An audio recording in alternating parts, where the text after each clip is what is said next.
All right. Good afternoon. We'll come to order. Good afternoon and welcome to the October the 24th, 2017 convening of the Baltimore City Board of Municipal and Zoning Appeals. A couple of house rules before we get started.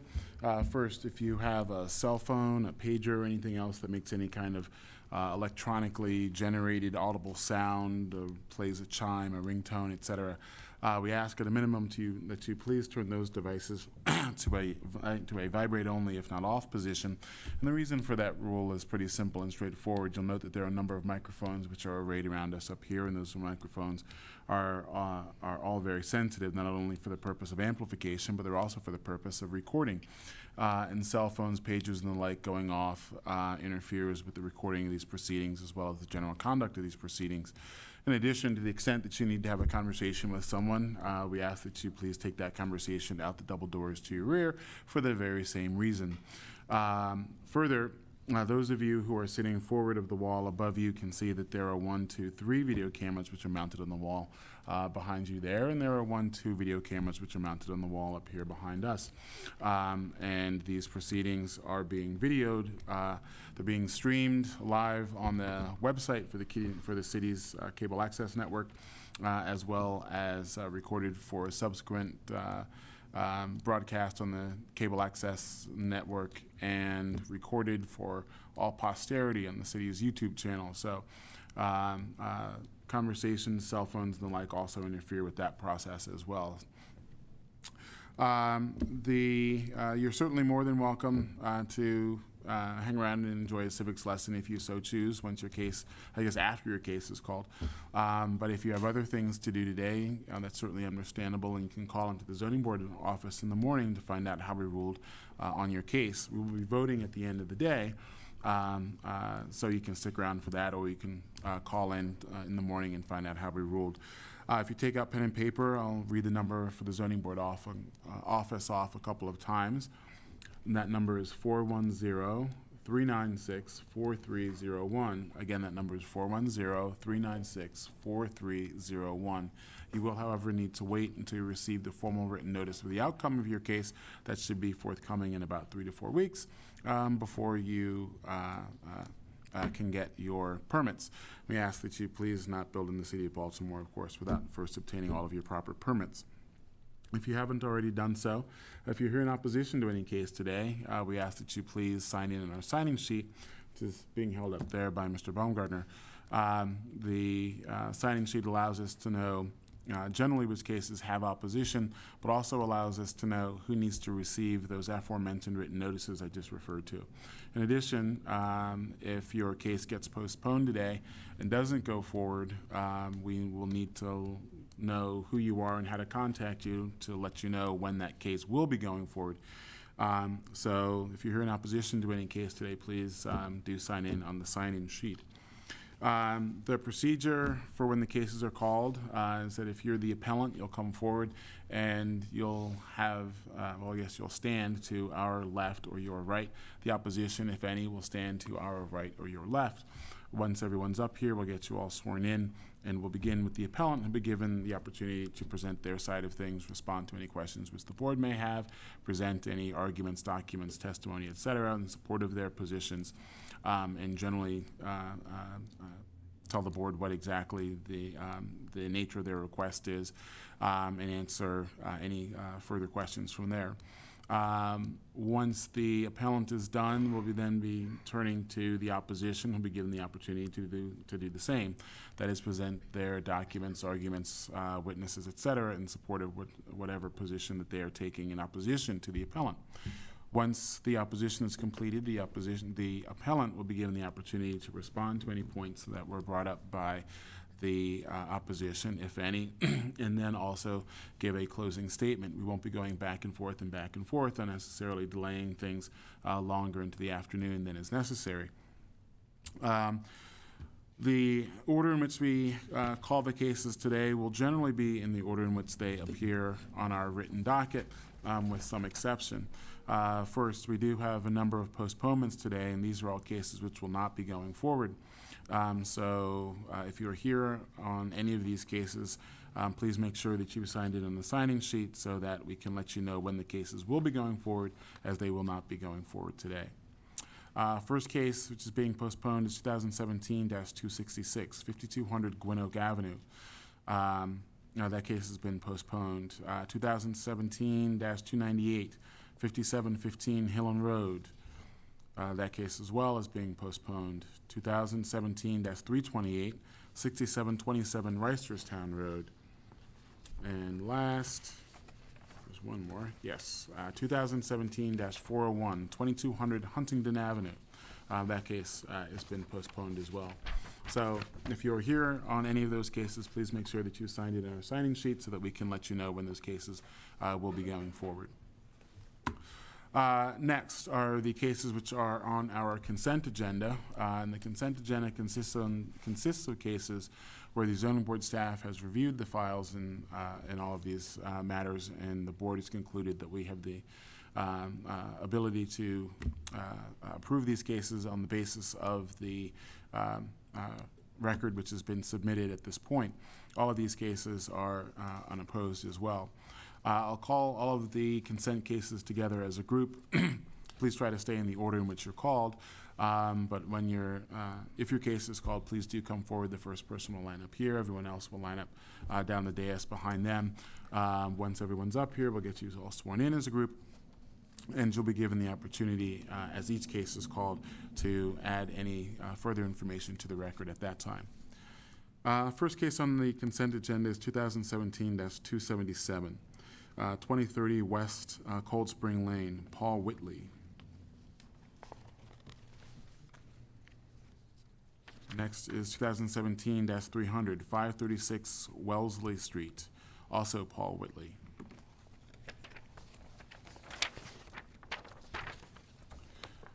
Next will be 2017-379, 7018 Fieldcrest Road, Herbert Burgunder.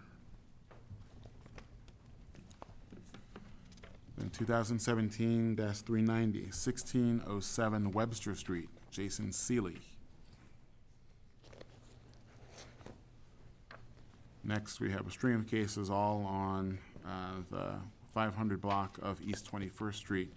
The appellant is Tamir Azat, 2017-392, 516 East 21st Street, 2017-393, 518 East 21st Street, 2017-394, 520 East 21st Street, 2017-395, 522 East 21st Street, 2017-396, 524 East 21st Street, 2017-397, 526 East 21st Street, 2017-398, 528 East 21st Street, and finally 2017-399, 530 East 21st Street. After those cases, we'll have 2017-400, 2012 Orleans Street, to Shund. Finally, 2017-405, 1437 Loman Street, James Sathis.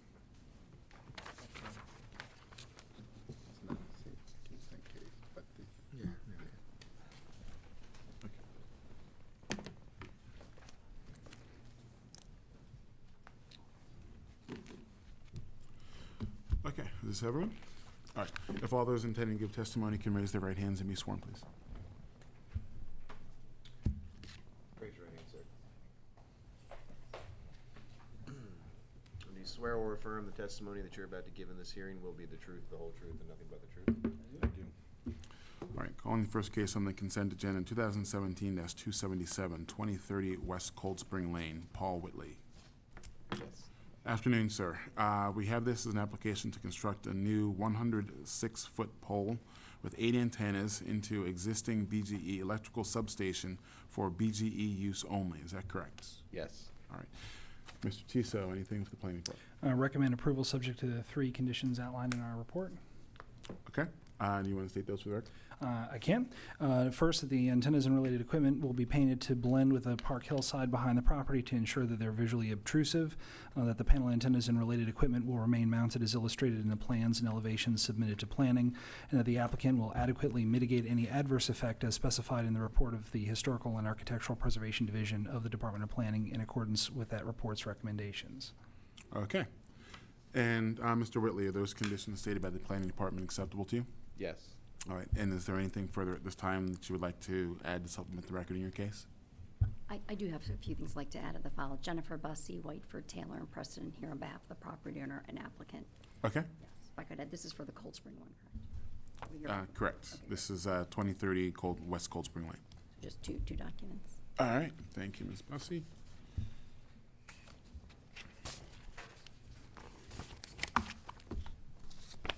Anything further with respect to this appeal? No, thank you very much. Okay. Zoning board staff, having previously reviewed your application, we have determined that there is sufficient information to approve your appeal.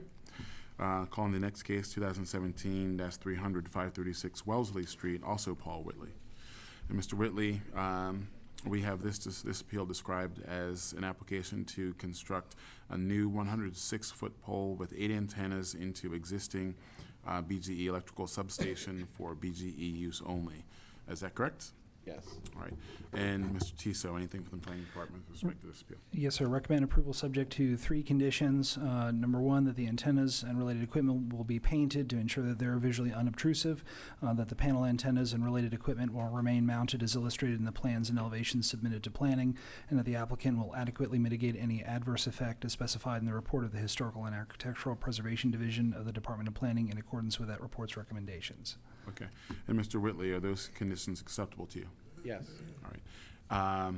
Anything further to offer to supplement the record in this case? Yes, again, thank you very much. There's the same 2 documents for this matter as well.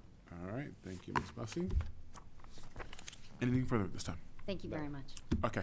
Zoning board staff, having previously reviewed your application, we have determined that there is sufficient information to approve your appeal. Good luck. Take care. Calling the next case on the consent agenda, which is 2017-379, 7018 Fieldcrest Road, Herbert Burgunder. Good afternoon. Afternoon, Mr. Burgunder. We have this application described as an application to continue to use the premises as 2 dwelling units. Is that correct? Yes. All right. Mr. Tiso, anything on behalf of the planning department? Yes, sir. We have no objection to the application, provided that the non-conforming use of the property as 2 dwelling units was lawfully established and is continuing. Okay. And Mr. Burgunder, the record in this case establishes the condition requested by the planning department. Is that correct? Yes. Okay. And we have, if I could add, we have a letter of support from the Neighborhood Association, the Falstaff Improvement Association, attesting to the fact that all of the houses in the neighborhood were built as 2 units. We'd like to ask that be part of the record as well. I have pictures of the 2 electric meters and then photographs of the 2 separate kitchens that are at the property. These are 1 for each, right? Yes, 1 for each of the 2 units, and then these are the 2 separate kitchens that are constructed at the property. And they do look similar because it's obviously the same person put them in, but they're different. One has foil on the stove and the other doesn't, and the backsplash is different, but they do look similar. I do see that.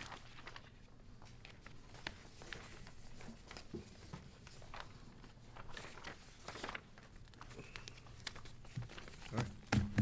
Anything further at this time? Nothing further? All right. Zoning board staff, having previously reviewed your application, we have determined that there is sufficient information to approve your appeal. Thank you. Good luck. Thanks. Next, 2017-390, 1607 Webster Street, Jason Seeley. Calling again, 2017-390, 1607 Webster Street, Jason Seeley. All right. Next, I'll call the string of cases on the 500 block of East 21st Street. That is appeals 2017-392, 516 East 21st Street, 2017-393, 518 East 21st Street, 2017-394, 520 East 21st Street, 2017-395, 522 East 21st Street, 2017-396, 524 East 21st Street, 2017-397, 526 East 21st Street, 2017-398, 528 East 21st Street, and 2017-399, 530 East 21st Street, all Tamir Azat. That would be you, sir? That's me. Okay. Mr. Azat, we have the same description for all of these appeals, which is they're described as applications to construct a 3-story, single-family dwelling row house with attached rear car garage at each of these locations. Is that correct? That's correct. All right. And Mr. Tiso, anything on behalf of the planning board?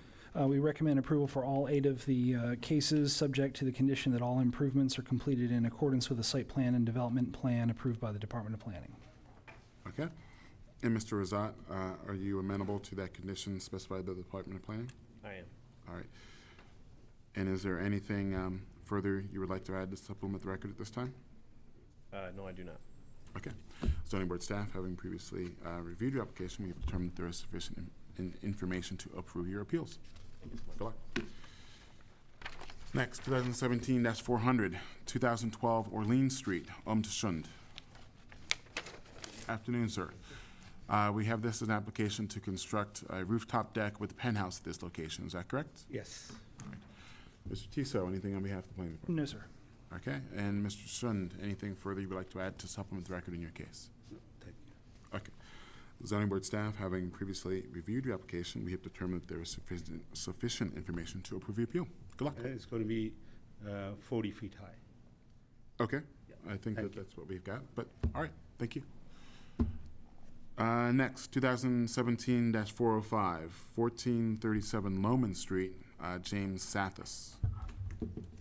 I'm on behalf of James. Okay, and your name, sir? Ian Seipel.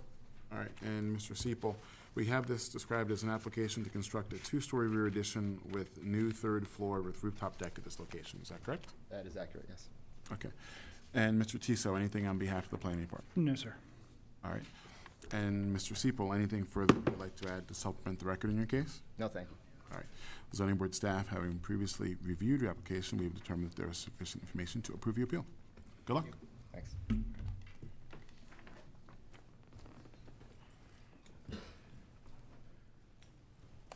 All right. Next, we will call the remainder of our docket, which will include cases where there's opposition which is signed in. And frequently we found that opposition is a result of either a lack of communication or miscommunication among the parties. And it can be useful to offer the parties an opportunity to have a dialogue between themselves to see if they can resolve whatever dispute they may have between them. Obviously, if there are 2 sides engaged in a dispute and they approach the board and ask the board to resolve the dispute, one of those 2 parties is bound to go away from that resolution less than fully satisfied. So this is your opportunity to avoid that unhappy fate. I'm going to call the cases off where opposition is signed in, and we'll offer you the opportunity to have a discussion. If you would like to have a discussion or continue any prior discussions, you can please do so. Just step out the double doors to your rear. And if you get anything worked out, just come in and let us know. Even if you don't get anything worked out, just come back in, have a seat, and we'll call you in turn. If you do get something worked out, we will put that agreement onto the record. While you're certainly not required to take the opportunity to try to resolve your dispute or have a discussion with your opposition, we certainly do encourage and appreciate it. The first case where opposition is signed in is 2017-357, 143 West Randall Street, Tim Klumpa.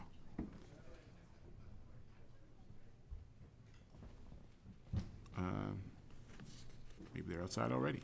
Calling again, 2017-357, 143 West Randall Street, Tim Klumpa. Okay. We'll move on. 2017-377, 3327 St. Paul Street, Nate Prettle. He's out back. Okay. St. Paul? Yes. Okay. Mr. Berry, are you also here in that case? Yes. Okay. And folks, any dialogue between the parties? I think we've had, Not in recent years. not in recent years, but we've attempted to. Well- I'd be glad to speak again if you'd like. I'll be very happy to speak. Okay. Just let us know. You guys, have done this.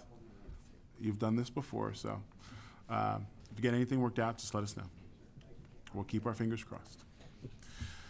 Next, 2017-380, 1100 Falls Hills Drive. Also, Mr. Predel, I'm imagining that Councilwoman, you're here on that case as well? Yeah, really to ask for a postponement, but to be opposed if necessary. Okay, well, while you and Mr. Berry are discussing 377, you can see if you can get something set up on that one as well. All right, those are the two. Well, three. Okay. Calling the first case, 2017-401, 1401 Bloomfield Avenue, Russell Neverdon. Good afternoon, Mr. Chair and members of the board. Afternoon, Council. How are you? Fine, thank you. All right. And Mr. Neverdon, we have this as an application to add live entertainment and dancing to a restaurant. Is that correct? That is correct. Okay. And are you here as a witness or an attorney in this matter? I actually am one of the three owners of this establishment, and so. Okay. All right. I was asking because I'll now ask you if you would please raise your right hand and be sworn, please. Yes. Do you swear or affirm the testimony that you're about to give in this hearing will be the truth, the whole truth, and nothing but the truth? I do. All right. Do we have staff reports? Yes, first, we have a letter from the Violetville Community Association. They write that the association was informed of the request to add live entertainment and dancing to the establishment. The community is currently opposed to the addition of live entertainment and dancing for the following reasons. The current Canton 95 urban renewal plan does not allow use as dance halls in this district. The current zoning under Transform Baltimore is OIC, which prohibits live entertainment. Loafer's Restaurant is located 465 feet from the nearest residence. Amplified music and live entertainment have the potential to create noise issues for residents in the vicinity. The current security system and personnel in place is not sufficient to prevent Loafer's location from generating significantly more 911 calls than the other restaurants in the community. Additionally, entertainment, dancing, and music may exacerbate this issue. We welcome a discussion regarding the community's concerns. Thank you. And then there's planning's report. For planning, we note that this was filed in December 13th of 2016 under the previous zoning code where the property was zoned B22 commercial, and at that time this was an approvable use in that district. We echo the community's concerns that this would be creating a new non-conforming use in the OIC Office Industrial Campus District. We also note that the Canton 95 Urban Renewal Plan does prohibit dance halls. I did speak ahead of the hearing with the applicant, who I think can describe in a little bit more detail the extent to which they're proposing the dance use. But with those concerns, should the board approve it, we would recommend three conditions: that a copy of the use and occupancy permit for the premises be kept on the premises and available for inspection by representatives of Baltimore City at all times; a copy of the written approval by the board for the live entertainment provided on the premises, including details of any restrictions or limitations on the live entertainment provided, must be kept on the premises and available for inspection by representatives of Baltimore City at all times. And finally, a copy of all of the permits and licenses required pursuant to the written approval of the BMZA must be kept on the premises and available for inspection by representatives of Baltimore City at all times. Okay. And Mr. Neverdon, are those conditions stated by the Department of Planning acceptable to you? The conditions very much are acceptable to us. In fact, if I could speak as to the letter from Violetville, could you identify the date of that letter? My error. It's July 10th, 2017. And what I would note is since that time, we've had a representative from there actually come and frequent the establishment, sat down, had dinner, brought their minor child with them. We sat down, actually walked them through the facility, introduced them to some of our security, as well as assured them that we have retained off-duty police officers who help assist in that so that we're not draining on the resources. Not only am I owner of the establishment, but I also live in that area in the Southwest Baltimore, and therefore understand that we are really undermanned when it comes to law enforcement. So I have a great appreciation for the need for us to take on that responsibility and expand security for that purpose so that we're not draining. Since we've been there since August 1st, I would also note that we've not had any instances where police have been called. Our security and the plan that we've implemented as a former military police officer, I've helped put a plan together where we make sure when the patrons exit the facility, not only do we make sure that they go out of the door safely, but we also make sure that we have a proper exit strategy when they actually leave the parking lot so that there's nobody lingering or hanging around, which in most instances where anytime there's the ingestion of alcohol, people have a tendency to linger and anything can potentially happen. So we make sure that from the time that they come into the establishment, they have a good time, they leave safely, and they leave the premises safely, and can get on their way without having to utilize unnecessary resources from the Baltimore City Police Department. Okay. Mr.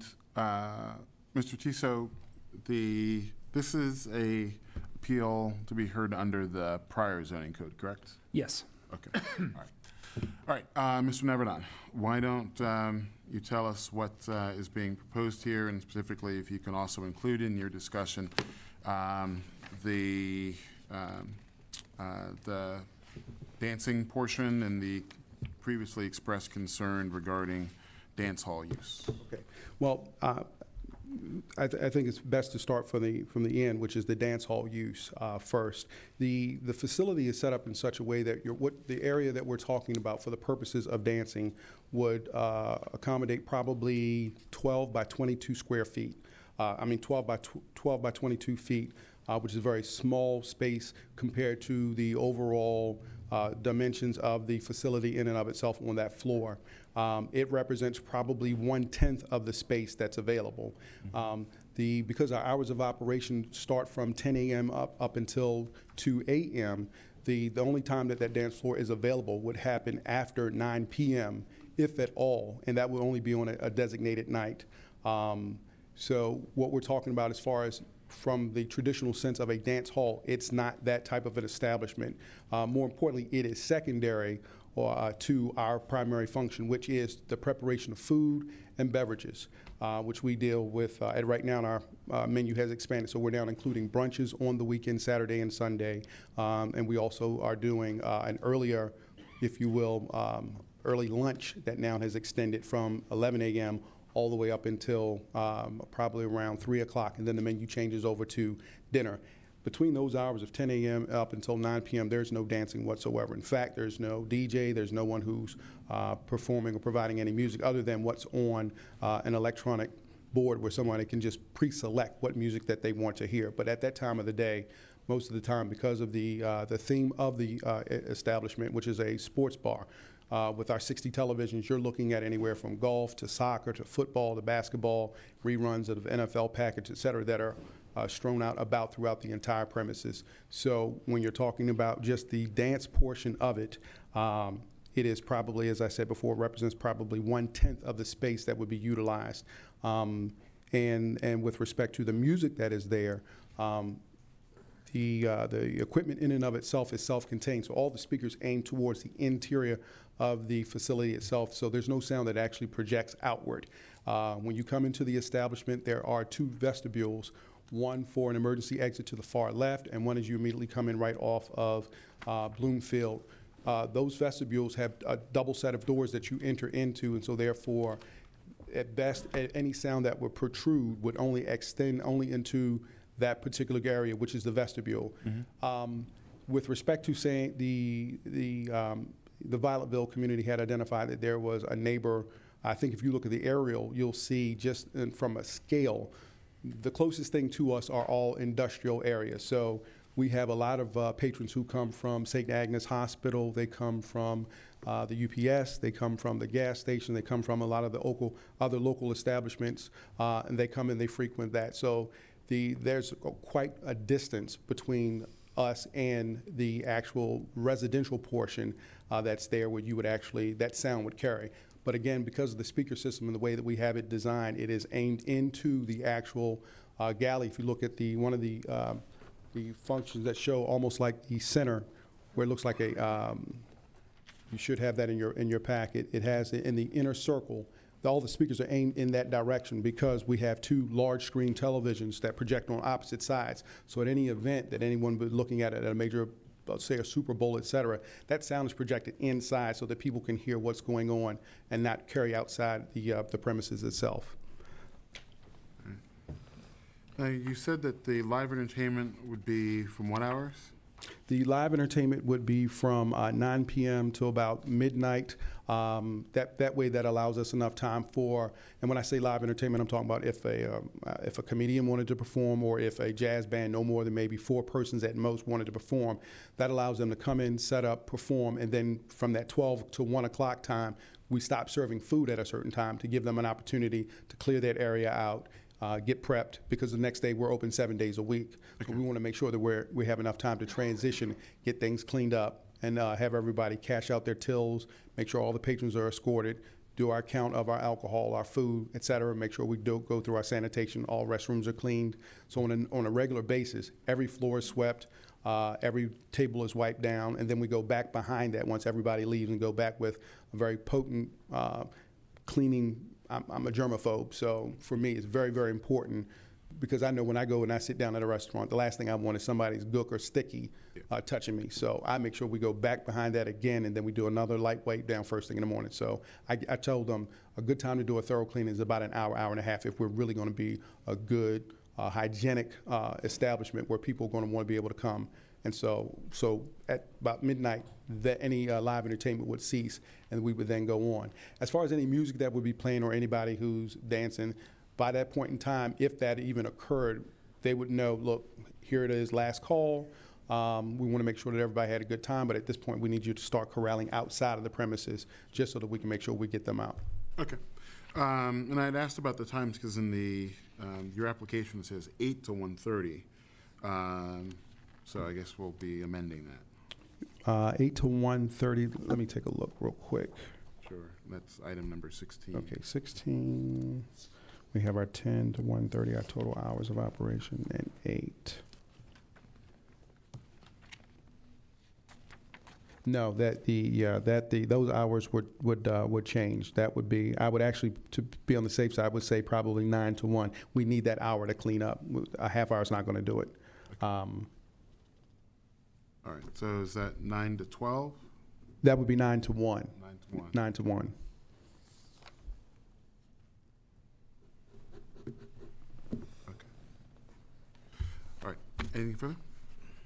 No, just I would like to actually just take the opportunity to thank you all for hearing me.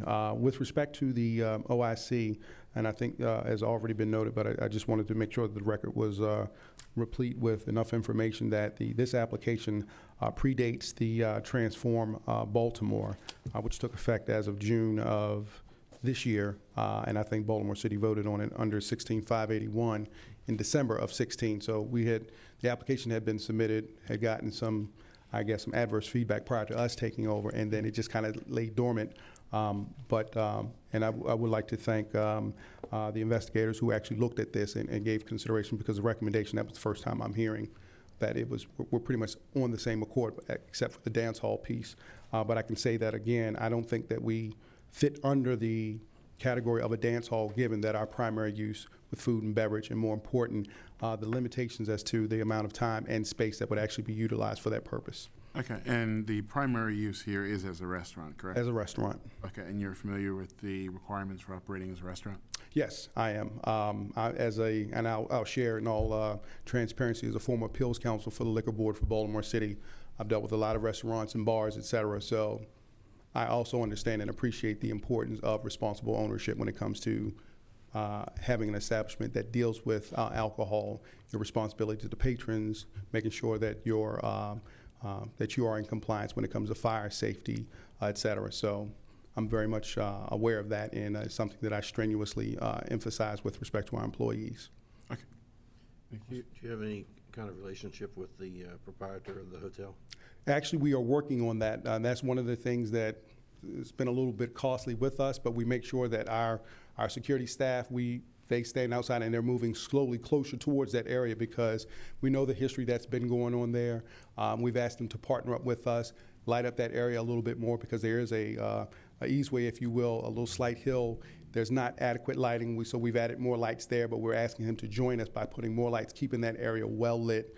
Unfortunately, you can't control person's personal uses for a hotel, but we definitely made him aware that we're here to stay. We want to be a good neighbor, but at the same time, we want to be a responsible neighbor, and so therefore, we need to work in tandem with each other. The biggest piece has been also is in fostering that working relationship is that we actually offer a discount to his employees during their dinner and lunch shift, so they come over and they're getting to know us and just kind of having an opportunity to talk with them and let them know what our expectations are when your patrons come. If they come over, let them know that you came, they're having a good time, and have them go back, but you can't discard trash and those kinds of things. And if the volume gets to a certain level, we make sure that they leave the premises and tell them to go back to their room. And fortunately, we haven't had to call the police to get involved in anything when some of the people have gotten loud, which did not come over to us, but just out there.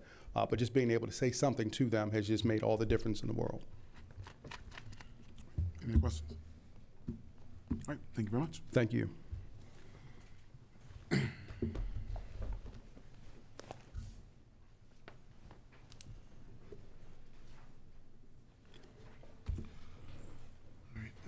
Next, 2017-390, 1506 West 36th Street, William Bauer.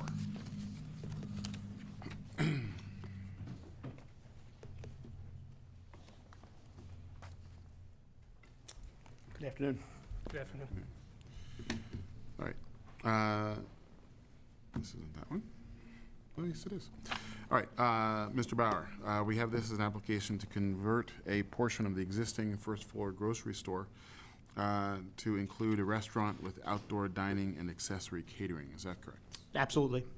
Right. This is Mr. James Freeney, the operator and owner. Hi. Okay, gentlemen, if you would raise your right hands and be sworn, please. You swear or affirm the testimony that you're about to give in this hearing will be the truth, the whole truth, and nothing but the truth? Yes. All right, do we have staff reports? One from planning. Department of Planning recommends approval of this application subject to 3 conditions for the outdoor seating area, which will be at the rear of the property, that in addition to meeting the requirements of Section 14.329 of the zoning code, outdoor dining should be subject to these additional conditions. Number 1, that there will be no outdoor bar. Number 2, there will be no outdoor music, jukebox, or other form of entertainment. And finally, that all patrons must be seated for dining and served by wait staff. Thank you. I think the outdoor seating is at the front of the property. It is. There's a patio that faces 36th Street. It's like a patio. Exactly. It's all private property. It's been existing for about 60 years, approximately 4 tables. Do you have a plan that shows that? Yeah. We submitted some of them. But Yeah, this is inside. Before we get too far down the tracks, gentlemen, the conditions stated by the planning department are acceptable to you? Yes, absolutely. Yes. Again, except for the outdoor seating is in the front patio. Yeah. That's the outdoor seating.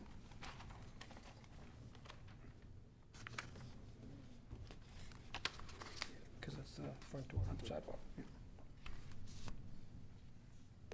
I can pass this over to you if you like. Please.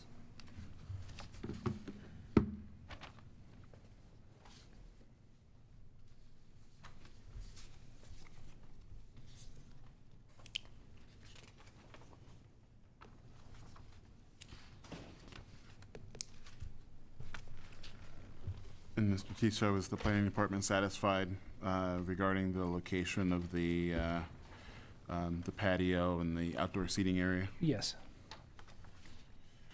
Okay, all right, gentlemen, then why don't you tell us about what's being proposed here? What we're doing is we're taking Chuck's, which has always been a convenience store for the last 60-some years. We're adding more of a food-based focus and still keeping the convenience store aspect of it intact. We are applying for a liquor license so that our patrons can have beer and wine. We are expanding the food menu and expanding the seating to accommodate more patrons as they come in for dining.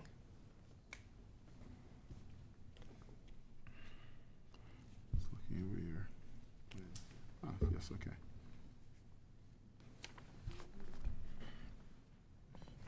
We do have this drawing.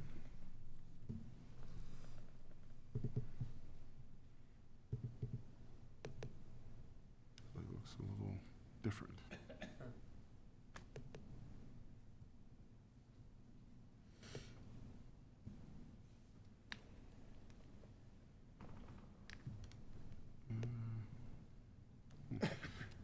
Mr. Tanner, the copy of the plans that we have looks a little bit different than the...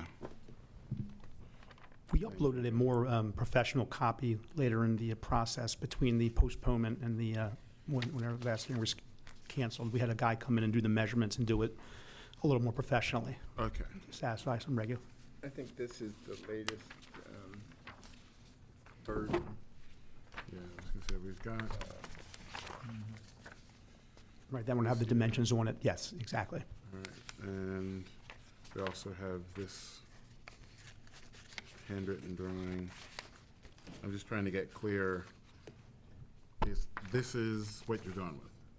Yes, so when, if you look at the front door, right before you have the front door, the patio will be there. Mhm. As you walk in, the main. Right, the main dining area and the main convenience store is the whole first level. We're building out some seating in the rear area of that, and then with the patio, and that's the only space we're going to use for dining. Okay. All right, so I see where the dining room and the cafe retail space is, and I'm just trying to figure out how the retail is set up. So in the context of the... There's a food service counter when you walk into the left-hand side. Food Okay. service counter, about 14 stools, traditional kind of diner counter. And then we have a couple tables, a window seat, and then there's shelving along the, okay, so when you walk in, it's on the right for the food. To the left is shelving for the food stores. We carry produce like onions, peppers, avocados. And then we have a 6-door cooler where we keep sodas and extra produce and things like that. Pretty much anything that we use on the menu, we sell in the store. Our basis is, you say you're cooking something at home in the neighborhood, you run out of a certain spice, you run out of flour, we have it. You know, you run out of eggs, we have it. That's kind of the service we want to provide to the neighborhood, as well as being a great place to come get a meal. We want to have that convenience that Chuck's has always had over the years, being a convenience store. Okay. And the dining and the grocery are very integrated. You're pretty much sitting right next to a deli counter when you have the sliced lunch meats, operational kind of things too. So it's not like a separate, completely separated operation. Yeah, it's like dining in the midst of the store. Exactly, exactly. Got those old apothecary shelves with the old ladders that roll up and down that you can climb up and grab some ingredients from. Okay. And you had mentioned before about beer and wine sales. How's that sort of work? First, we have to get the zoning kind of up to date before we can apply for the liquor license. Okay. And what were you envisioning with that aspect? We're not staying open late. We don't have a bar. There's really no room for a bar. We more want our patrons to be able to have a glass of wine, have a beer with their burger, or have a Bloody Mary with brunch. A lot of our business is breakfast. Mm-hmm. You know, a mimosa and a Bloody Mary goes great with a skillet. So we're kind of hoping to provide that for our guests. All right. And so this is all, these would all be alcohol sales for the purpose of on-purpose Right. consumption? On-premise. Well, on-premise Gotcha. consumption. Yep. Okay. Anything further? Nope. All right. Thank you very much, gentlemen. Thank you. Thank you very much for your time. See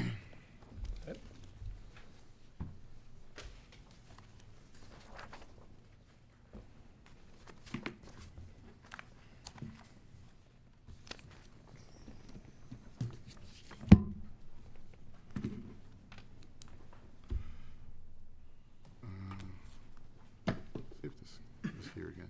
2017-357, 143 West Randall Street, Tim Klumpa.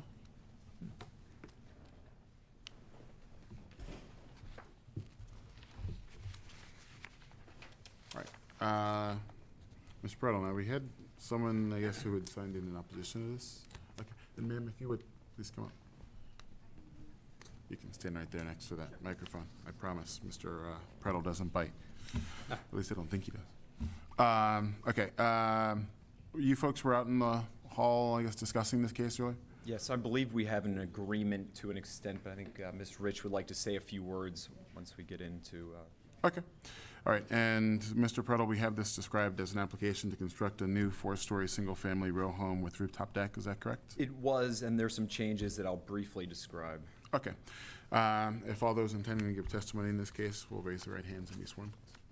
Do you swear or affirm the testimony that you're about to give in this hearing will be the truth, the whole truth, and nothing but the truth? Yes. So affirm. All right. Any staff reports? I have nothing. Ms. Chiso? Nothing. Okay. Mr. Prettle, the floor is yours. Sure. So this is basically an amendment to an already approved plan. I was before the board at the beginning of 2017, at the time under the old code, for a proposal to build a 3-story single-family dwelling with a 4th-floor penthouse. During the discussions with Ms. Rich and a couple of her neighbors, it was agreed to get rid of the penthouse and have only the permitted stair access. The first floor was approximately 54 feet in length, and there was a 2nd and 3rd floor deck that was about 6 feet set back. The deck would reach the end of the 54 feet, but the actual structure was 6 feet shorter. The new proposal, since then, my client at the time sold the property to Mr. Dax as well as Tim Klempa, who was the original applicant here. They had a couple changes, including the big one was putting an entire 4th floor on there. And that's what we would have been here 2 weeks ago for. Again, talking to Ms. Rich and a few of her neighbors, we agreed on the condition of their support to get rid of that and go back to what was approved before. And I'll mention the board already found that this proposal met the standards for a variance in terms of uniqueness, practical difficulty, unnecessary hardship. So the change that we're here in front of you today is to replace the 2nd and 3rd floor decks with a enclosed structure to go to the same distance it was before. And that's the agreement that I believe that we've come to. And I'll let Ms. Rich, if she has anything to say. Ma'am? Yes. Well, thanks for hearing us today. So at 4 stories, a lot of our neighbors, honestly at 3 stories, a lot of our neighbors have objections to this. We were before the board earlier this year, and that petition was granted, so they were granted 3 floors, but over 100 of our neighbors signed a petition in opposition to 4 floors. Those same neighbors are also in opposition to a 3-story construction because this is a 2-story block, because we feel that that's unsightly and that it negatively impacts our property values, but we do understand that it doesn't appear that the board is inclined to decline that motion. So, we're willing to agree to 3 stories, and we are hoping to be able to work with the developer to come up with something that is not as unattractive to our neighborhood, since development in our neighborhood has been pretty detrimental to the appearance of the neighborhood, to other existing structures and things like that. To be honest, we really feel that developers are enriching themselves at the expense of the appearance of our homes, the values of our homes, things like that. But we do understand that the board is not willing to decline their request for a 3rd story, so we're willing to agree to what Mr. Prettle described. Okay. And your name again, ma'am? Terry Rich. Okay. And Mr. Prettle, looking at the drawings that we have, we've got a 3-story building with 2nd and 3rd floors all enclosed. But we also have the penthouse with a rooftop deck, so I guess the current plan now eliminates That's that, correct. penthouse. There's no plans for penthouse. We'll have to submit revised drawings. I believe their engineers working on them now, but I want to put on the record, we are not asking for a 4th floor. We will have a small stair access structure. I'll let the property owner and the neighbors discuss anything outside of the zoning hearing that they want to continue to discuss. But the only other thing I'd have to add is that now that the zoning code has changed, the footprint and the envelope of the building are essentially the same. However, the lot coverage variance we're seeking is actually less because under the new R8 guidelines, it's at 80% lot coverage, whereas 60% before. It's a technical change, but it doesn't change really the envelope of the building. Okay. All right. Anything further? No. Thank you. All right. Thank you both. Thank you. Thank you.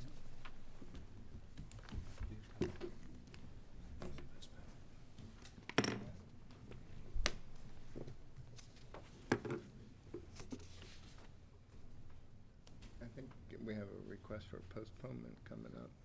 Okay. Was there something like a note or anything that was forthcoming? All right. Oh, no, they're just standing right there. All right, Mr. Perry and Councilwoman. Yes. All right. I understand that there's a postponement request in one of the two, if not both of the cases. Yes, one of the two on number 217-380 Falls Hill. Okay. And there's some people in the audience, that's No, why they we're were- asking to be taken out of order just for Gotcha. the... Yeah, thank you, so they can get home. Understood. You want to stand up just so everybody sees that you came? Okay. Looks as if we're going to get a couple weeks and be able to get this community benefits agreement documented and signed. Good. All right, so 2017-380, 1100 Falls Hill Drive is postponed, and then 2 weeks. 2 weeks. Okay. All right, and I And think so that we've got what more date than will that. that be? So are they, like, it's automatically on, and we can expect that? I don't Yes. think I'll be Yeah. here, but- I think Mr. Tanner, you weeks? said that our We have next room docket is next 2 weeks. pretty open.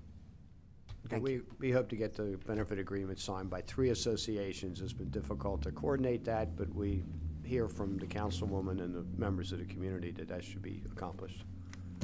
Good. Well, thank you both for working in the spirit of cooperation and to get that done. Always. Well, thanks to the neighbors for being here, and thanks to the developer for agreeing to the postponement. I think it'll work out. Okay, great. Thank you very much. All right, next, calling 2017-376, 1222 North Caroline Street, Charlotte Manuel.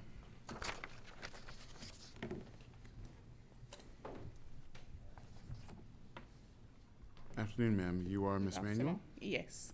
Okay, wow. And you're here from all the way from Carson, California? Yes. Welcome. Thank you. Is that Northern or Southern California? Southern California. So I imagine you're enjoying the more hospitable weather. Yes. In any event, all right, Ms. Manuel, we have this as an application to continue to use the premises as 4 dwelling units. Is that correct? Correct. All right. Ma'am, if you would please raise your right hand to be sworn. Do you swear or affirm the testimony that you're about to give in this hearing will be the truth, the whole truth, and nothing but the truth? Yes, I do. All right. Do we have staff reports?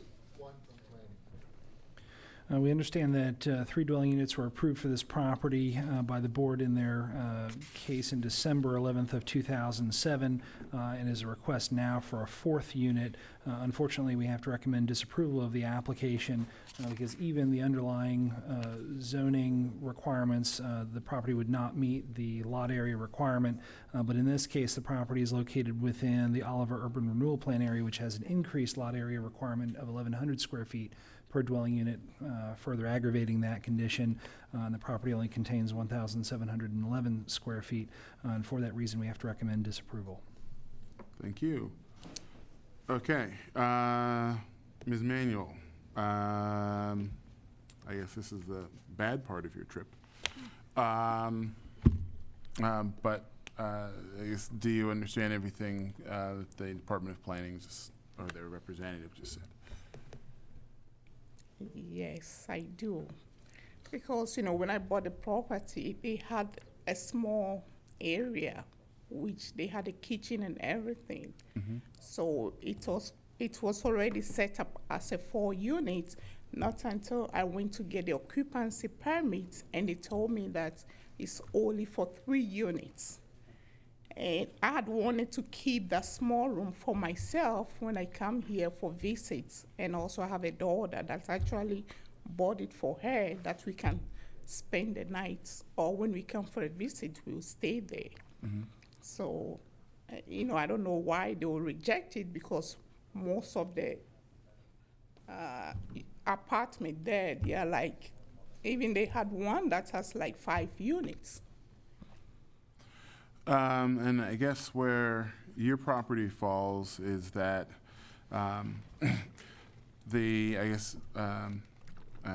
its current status is having 3 units. In order to get the permission to have that 4th unit, you need to meet certain required lot area for each respective unit.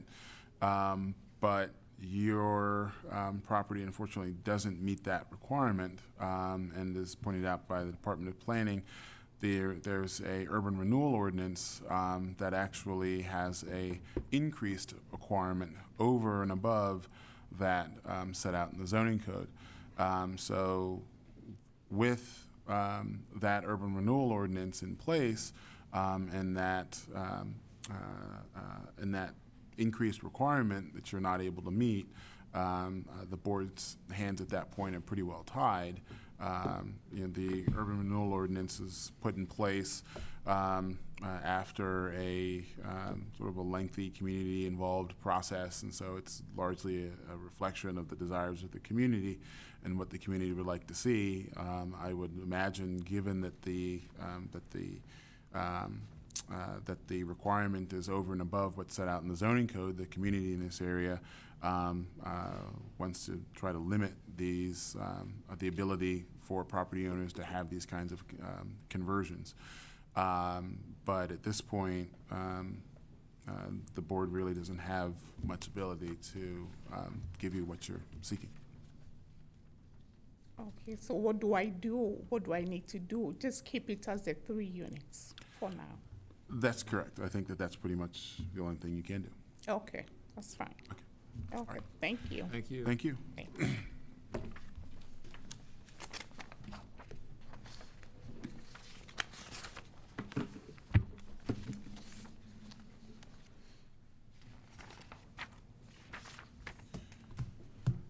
Okay.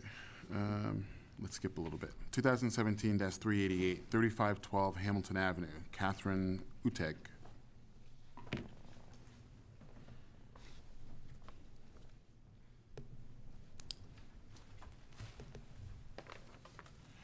Afternoon. You're Ms. Uteg? Yes. Okay. And sir, your name is? John Bombeck. It's my husband. Okay. John. Bombeck. Spell it, please. B-O-M-B-A-C-H. Okay, and folks, we have this as an application to construct a 1-story, 1-car garage in a rear yard at this location. Is that correct? All right. If all those intending to give testimony can raise their right hands and be sworn, please. Do you swear or affirm the testimony that you're about to give in this hearing will be the truth, the whole truth, and nothing but the truth? Yes. Yes, sir. All right. Do we have staff reports? I have nothing. Okay. All right, folks, I think that the primary issue in your appeal just really revolves around the height of the proposed garage. So if you would please just let us know, I guess discuss the kind of like what your... The height, we were advised that it had to be offset of the property line by 10 feet. Mm-hmm. Hand you over some documents here. Sure. Just to explain what we were asking for in the variance is, I have 6 copies. All right. To actually put it adjacent to our property line, it's on the interior part of our yard, so it would not be it would not negatively impact the roadway or visibility. The variance that we asked for is because setting it 10 feet off of our property line would not only cause unusable space in our yard, it would also force us to cut down a tree. If you look on page 3, where the proposed garage is, there's actually a tree that it would end up having to be cut down if we moved it over 10 feet. Mm-hmm. And then we didn't know that the height was an issue. We're just looking for a standard, one-story garage, yeah. And all the properties next to it, which it's kind of hard to see in the pictures, but the one right next to it, you can see they have a garage 1-story. We're looking for the same size just on our property. It may not be an issue, we just didn't know what the height is. Yes. Oh, It okay. wasn't That was the shown issue. on your drawing. Yes. Oh, okay. We'd have to, I just Yeah, look that up. It was a I think it's the standard, I think is whatever a standard garage. The code, the previous code allowed for up to 20 feet for what they call accessory structure. The new code, which took effect in June, is now 15 feet. Are you exceeding 15 feet in height? No, sir. That's the only question. Yeah. There you go. I guess that would, all right. It's easier than I thought. Yeah. All right. Anything else? That'll be all. Okay. Thank you all very much. Thank you. All right. Good luck.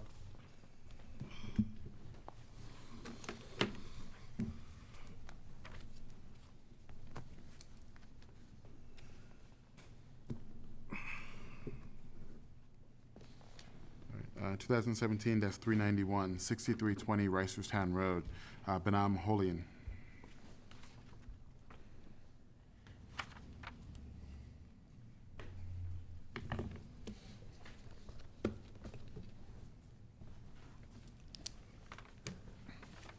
Okay. All right. And who's Mr. Holian? Okay. And who else is here with us? David Garza for the Baltimore Development Corporation, West Team. Okay. I'm Isaac Schleif. I'm the councilman for this district. Okay. Gentlemen, you can all step forward and use the microphones there. All right. And Mr. Holian, we have this as an application to use the premises as a parking lot. Rather, the principal use is as a parking lot. Is that correct? Yes, sir. All right. If all those intending to give testimony in this case can raise their right hands and be sworn, please. You swear or affirm the testimony that you're about to give in this hearing will be the truth, the whole truth, and nothing but the truth? Yes, I do. All right. Do we have staff reports? Yes, we have a letter of support from councilperson and planning's report. In our report that we submitted, we had recommended deferral of the hearing so that we could look at proposed plans. And speaking ahead of time with Mr. Garza, I understand that the parking lot had previously been paved, which they can detail a little bit more. So just in the interest of economy of time, we're happy for this to go forward. The parking lot will require site plan review, most likely stormwater review, as well as landscape manual requirements. So we normally want to get ahead of those things before the plans get developed too far, but we can follow up with those as a condition of the board's approval if granted. Okay. And Mr. Holian, you're fine with that requirement say by the Department of Planning? Yes, sir. Okay. And Councilman, welcome. Anything you would like to say with regard to this appeal? I just want to come here to show my support. I see you guys saved the best case for last, but I got a chance to respond to many emails that I don't usually get to. So I'm just here to support this project. Mr. Golian runs a great business in the community.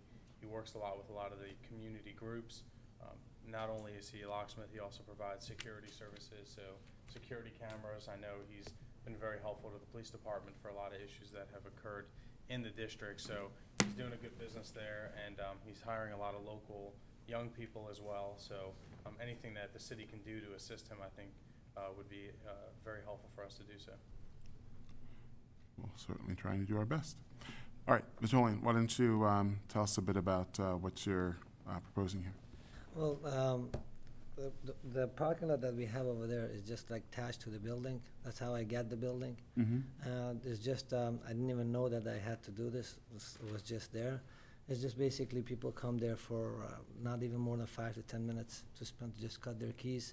It's just convenience for customers. That's basically bottom line. I mean, at times maybe we have more than 10 cars, not more than 10 cars over there. Okay. So looking at the map here, it appears that the property where the parking lot is adjacent to your retail location. Yeah, it's patched, yes. Yeah, okay. All right, and so the parking would be for your customers as they come and go from your business? Yeah, basically. Okay. Mr. Gross? I just want to tell you that part of what we do at the BDC, I'm assigned to the Reisterstown Road corridor, and it's my business to know the merchants. And from time to time, we run into compliance issues, code issues, and one small piece of the many things we do is to help Mr. Golian get compliant, apply for his use permits, but this one required a zoning hearing. So that's why I'm here today. But he's a good man, very popular. He's been a joy to work with. Anything I've ever asked him to do, I wish all my merchants were like that. Is it Golian? Golden, the spelling is wrong, yes. Sorry about that. Apologies.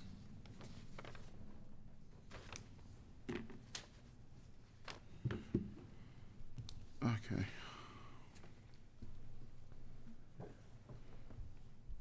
Is there what's on the property currently? I think that there was some testimony that it's paved.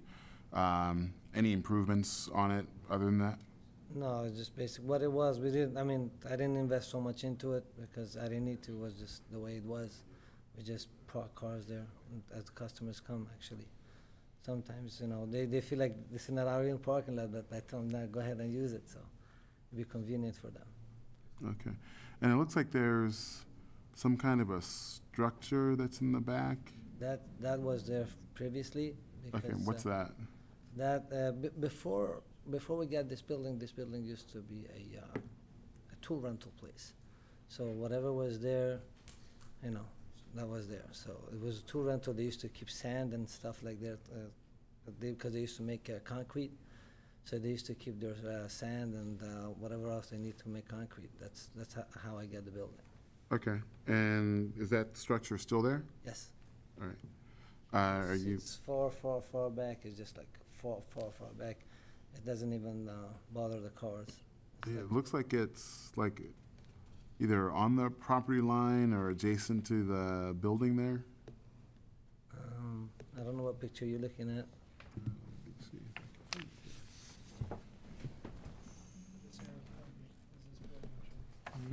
Yeah. I think he's asking about that small one there. Yeah, that's where they used to keep their, what do you call it? That's where they used to keep all their, basically, concrete and whatever else they need to keep over there. And the property is way too far, because this is the angle that you guys got in this picture. If you go literally on top of the building, there's plenty of parking on the side as well on the building, because this is 6318 and you have 6320. So if you really get the picture exact, I could even park on my lot. If I would just park back to back, you could park a lot of cars there, so. All right. Any prospect of removing that structure? I mean, if you're not planning on using it for anything? And if I need to, I will, if you guys want me to move it, but it doesn't bother me. Okay. It's not in my way to say, so. All right. Any other questions? Okay, thank you very much, gentlemen. Thank you. Appreciate it. Thank you, Ward.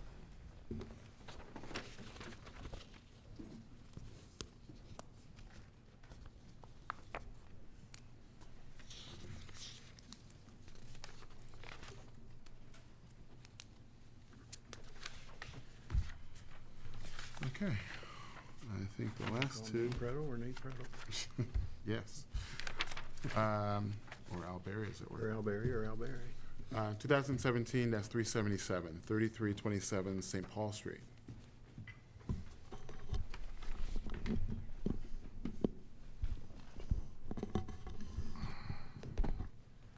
This is the best for last. Well, you got one more. I guess you and Mr. Preddle can flip a coin for it. All right. Folks, we have this as an application to expand an existing first-floor restaurant with carryout into the second floor. Is that correct, Mr. Berry? That's correct. All right. If all those intending to give testimony in this case can raise their right hands and be sworn, please. Raise your right hands. Do you swear or affirm the testimony that you're about to give in this hearing will be the truth, the whole truth, and nothing but the truth? I do. All right. Mr. Berry. Well, actually, I guess first, do we have staff reports? Yes. First, we have a letter from the Charles Village Civic Association. They write that the association supports Tamber's application to expand the current restaurant use onto the second floor. That the hours of both the second floor restaurant would be the same as the current first floor, 9 a.m. to 10 p.m. Sunday through Thursday and 6 to 11 on Friday and Saturday. In addition, the association supports Tamber's outdoor seating request for dining service by the restaurant staff until 10 p.m. daily. We received a letter from MedStar Health, the hospital next door, indicating that they appreciate and will use and support the request. The applicant has supplied a petition with more than 600 signatures in support from residents in the community. And then we have Ms. Pat Clark's letter in opposition. She'll probably go into detail. And then there's planning's report.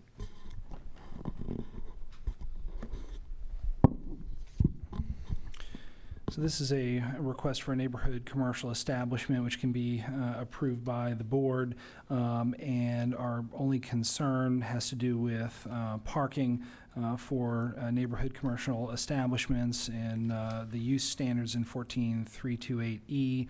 No off-street parking is required for uses under 2,500 square feet of gross floor area, but we believe that they would be liable for the additional parking above that. And so I think that's our principal concern. So we'd recommend approval subject to them satisfying a parking requirement. Okay. And Mr. Berry, is that condition stated by the planning department acceptable too? Yes, there's some ambiguity regarding neighborhood commercial. It's a new feature of the code. We believe neighborhood commercial uses, independent of size, do not require any parking. But independent of that, we did apply and supply the board an application for a waiver. The property is over 50 years old. It meets the conditions for a waiver. There's no way to put parking on the property as a practical matter. So, but we have applied for the waiver, and we wouldn't expect it to be turned down by the planning department. Okay. All right, Mr. Berry, why don't you tell us about what's being proposed here? Let me give the board members a copy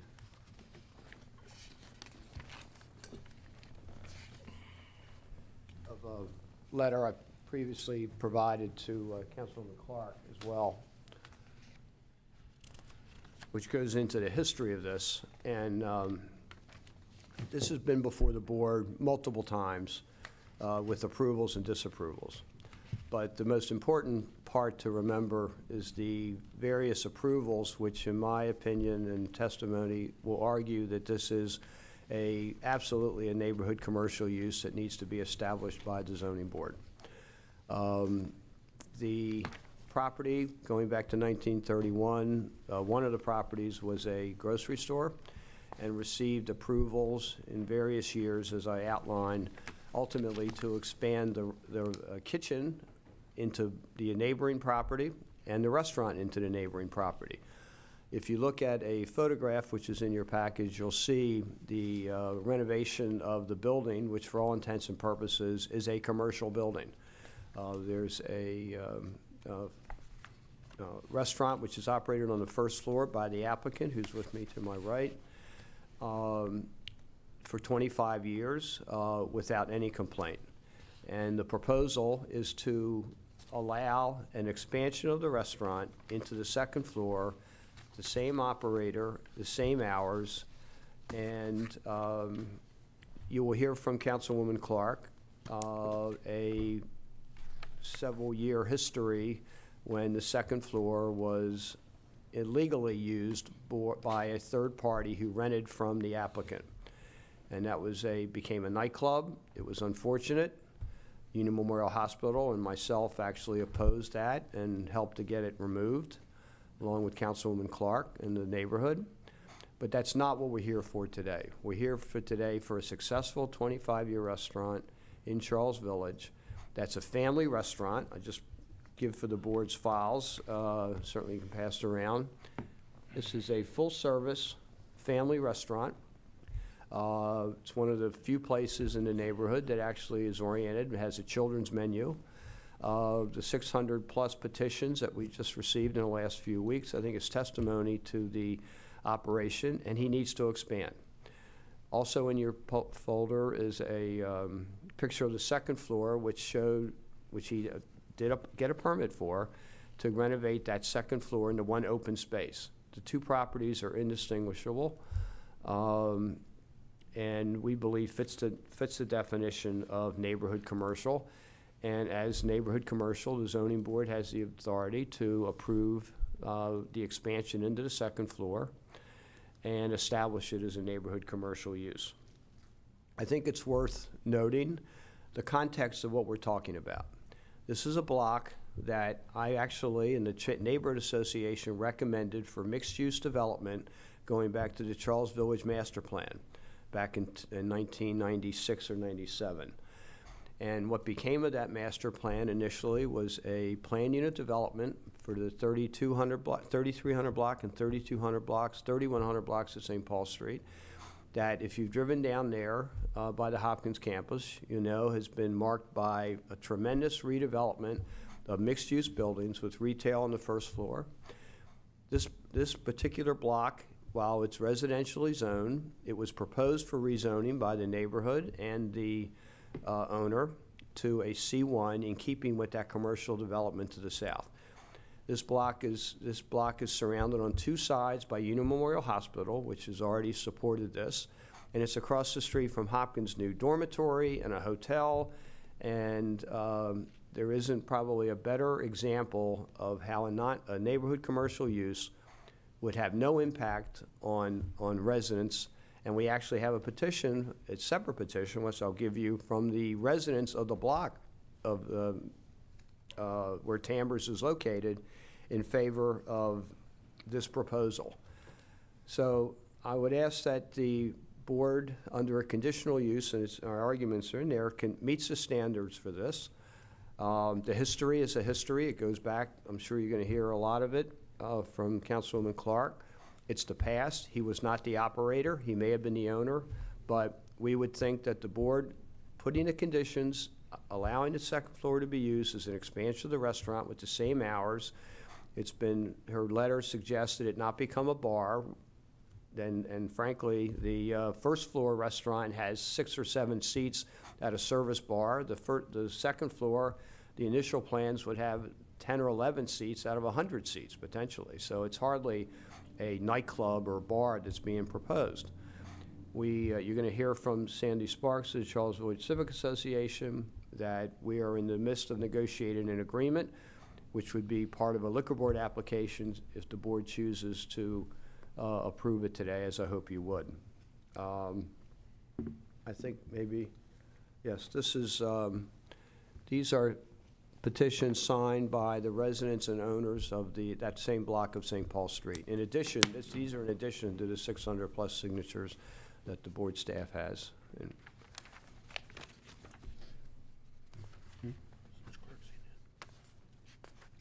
Councilwoman, would you like to see the petition? Oh, no, that's all right. I know all of the owner's family.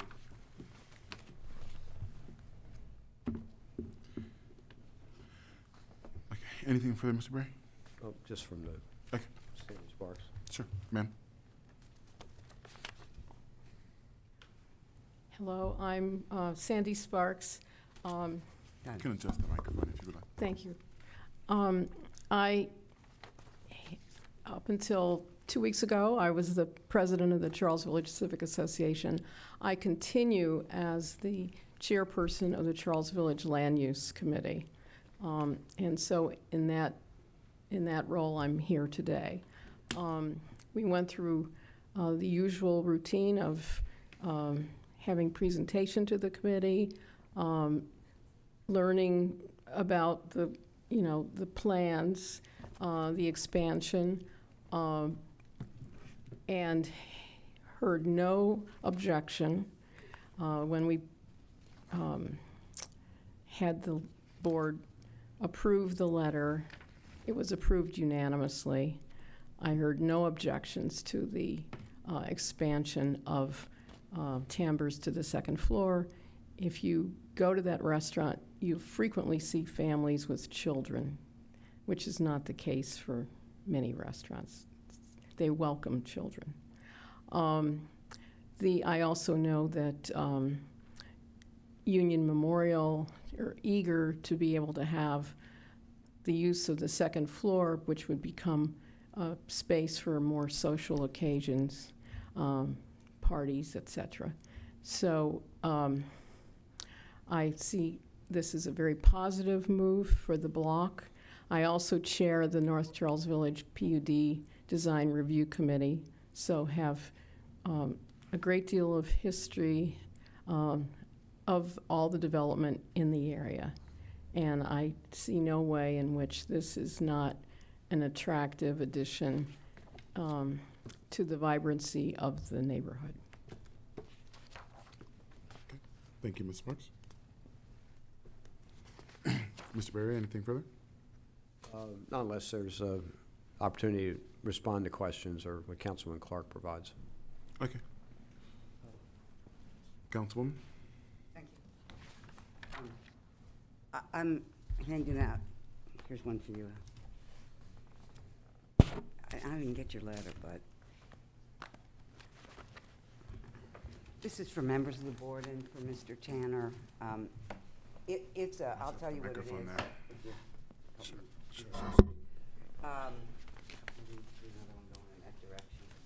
In my letter.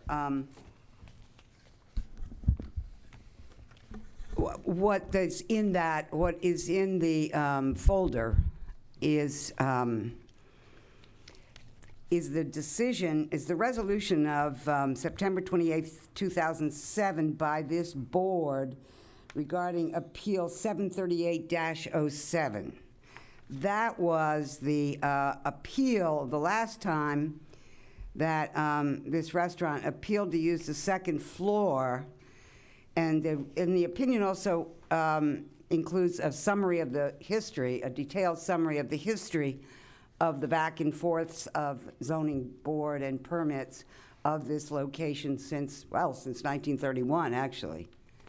So, if I may, we also, let me begin by saying this.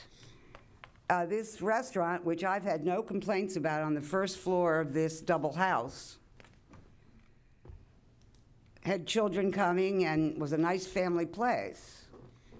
But the second floor, for years, shared a liquor license and hosted the Den, which became such a problem as a nightclub for undergraduates in this neighborhood that I had Northern police officers coming to me to ask me to close it down, which I did my best to do, and finally that's what this hearing was about, actually, was they finally applied for the second floor use, and in doing so, they were denied. And so that did close it down. But I've written a 3-page letter. I'm going to try to get through it quickly, but I hope that you'll humor me just for a couple minutes. First of all, about this appeal. Zoning board rulings are often disregarded in this subject location to negative effects if Appeal 2017-377, that's today, approval leaves no zoning board recourse and oversight. The only way we ever got rid of the Den, even with the police and with everyone else trying to, and with the owners having their family restaurant during the day, was through the zoning board. The longtime owners of 3325-27 St. Paul Street have failed in major instances to abide by the board's rulings. For example, by establishing this long-term and specifically unpermitted use of the property's second floor for commercial purposes, and also by amending and implementing a construction permit associated with it exceeding board-approved dimensions. Most egregiously, Tamber's owners encouraged the unapproved and disruptive commercial use known as the Den to operate illegally for years, sharing the Tamber's liquor license in support of a separately owned and operated business operation on the second floor, where the board had consistently limited uses to 2 dwelling units, in every opinion.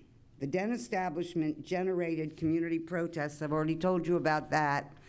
The relief came because of this zoning board, which ruled against the use of the second floor. Even before the den, the owners submitted Appeal 77-02, 2002, to build a two-story rear addition to Tambers. This is about when I was reelected to office after my many sabbaticals in real life. The purpose was to move the kitchen from the basement to the first floor of the restaurant, which made sense.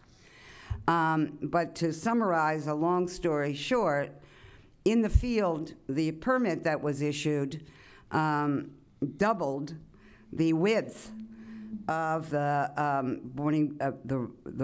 zoning board approved permit. It's all in the report of the zoning board in more detail. B, neighborhood commercial itself deserves careful review of requirements and conditions. A main goal of neighborhood commercial provisions is to encourage the marketability and rehabilitation of residentially zoned, I'm sorry, am I interrupting you? Oh, okay. A main goal of neighborhood commercial is to encourage the marketability and rehabilitation of residentially zoned vacant properties which, because of commercial elements, are often impractical for wholly residential use. In the case of Tambers double row house properties, so you understand what happened, basically. Tambers started in a row house at the end of this block. They did come to the zoning board and were awarded, at the turn of the century, they bought the house next door. They've bought a number of houses there, but they bought the house next door. They came to the board.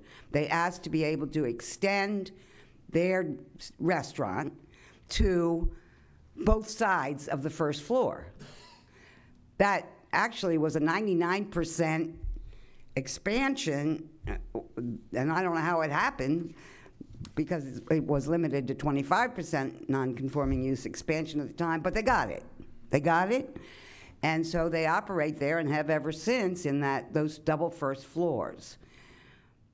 That's not what we're talking about today. We're talking about what happened later. After they built this addition with the kitchen and a wall, the wall and the way they built it boxed in the lady at 23, next one south. And she physically suffered from being closed in like that, and then subsequently from the boom, boom, boom in the late hours of the night from the den, because it was right in a shared wall with her bedroom, and it couldn't stop. She testified at the hearing where the board did not give them the second floor. As documented in the board's notes, the increased floor area here represents a variance of 99%. I've already said that, and a variance of 11 off-street parking spaces. That's when they doubled the first floor. I would argue that Tambers owners are already made whole and beyond through non-conforming use provisions of the 1971 Code and Zoning Board. This establishment lacks the need for the 300% total commercial conversion which neighborhood commercial approval would bestow. It was 99 or 100% on the ground floor. It would be the whole second floor. It would be 300%. Two specific requirements for approving neighborhood commercial. The zoning code's neighborhood commercial provisions are generally generic. They're generally general. They do, however, have two specific requirements. One, definition. Neighborhood commercial applies, quote, from the new zoning code, in a structure that is non-residential in its construction and original use, which Tambers is not.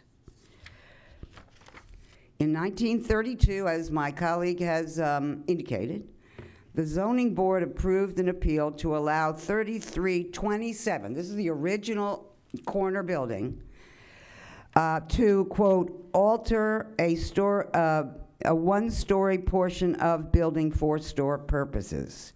This appeal suggests that, like every other row house on this block face, 3327 St. Paul was originally residentially zoned and wholly occupied as such.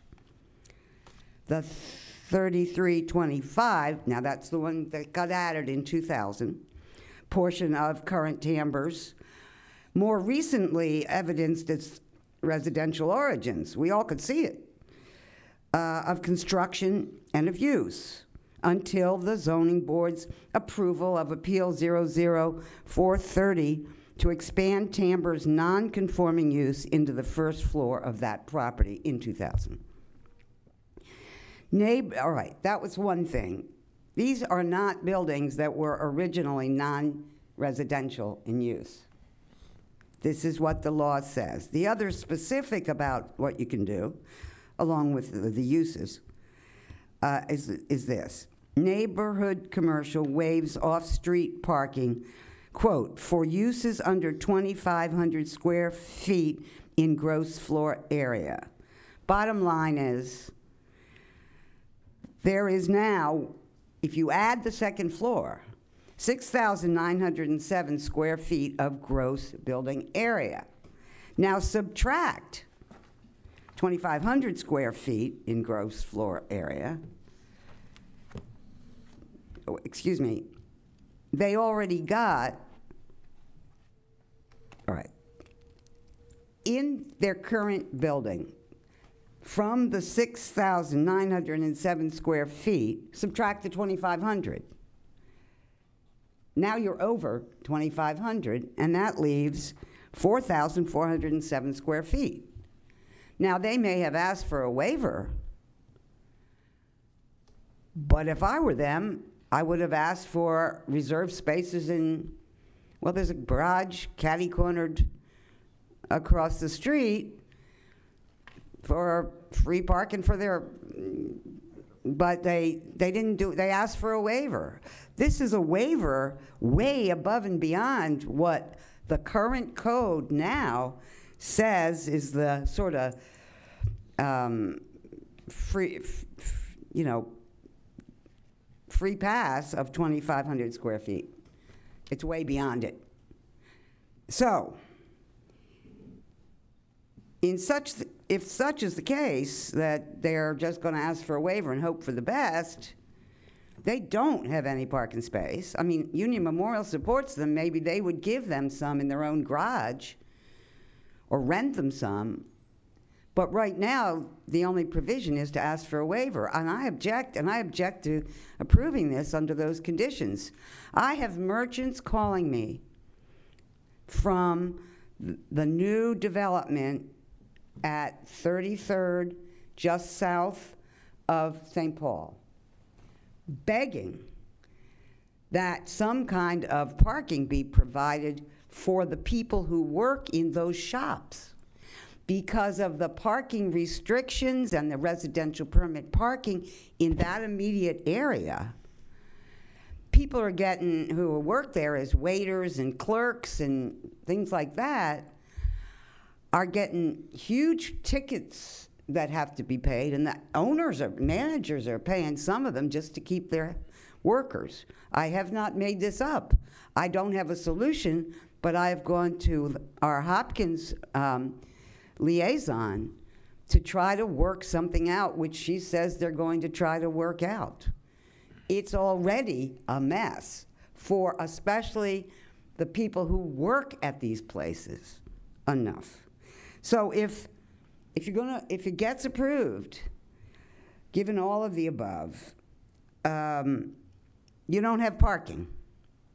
I don't know how it could be justified, but let's look at that would happen.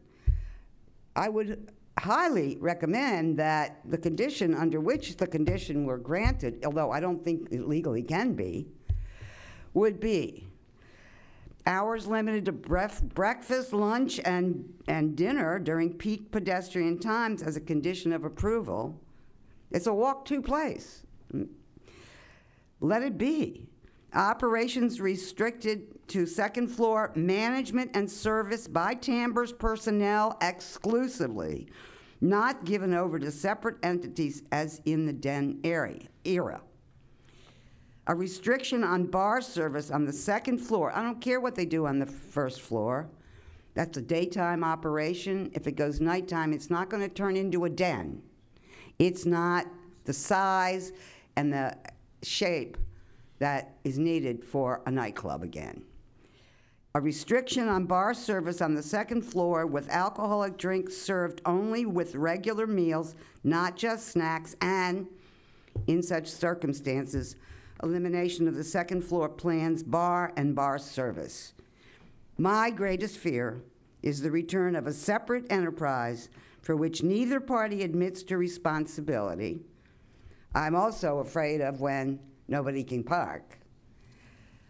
My objections also address a failure to meet requirements of neighborhood commercial, and my sense that a thriving commercial enterprise with marketable dwelling units upstairs is not the vacant and blighting challenge Transform authors had in mind. My thanks for your patience and for your consideration. Thank you.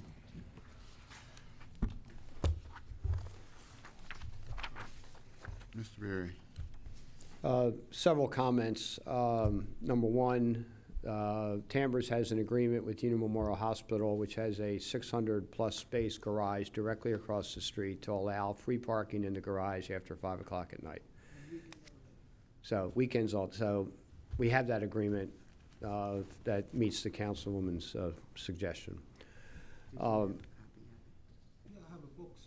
I usually stamp on book. I buy it. As soon as I run out, they give me 100 coupons. Why did you ask? So, well, come up and introduce yourself. This is the owner. My name is Harkesh Sharma. I have, according to Union Memorial. If you can state your name again, sir. Harkesh Sharma. If you would spell the first name. Harkesh. Last name Sharma. Okay. All right, and you were saying, sir?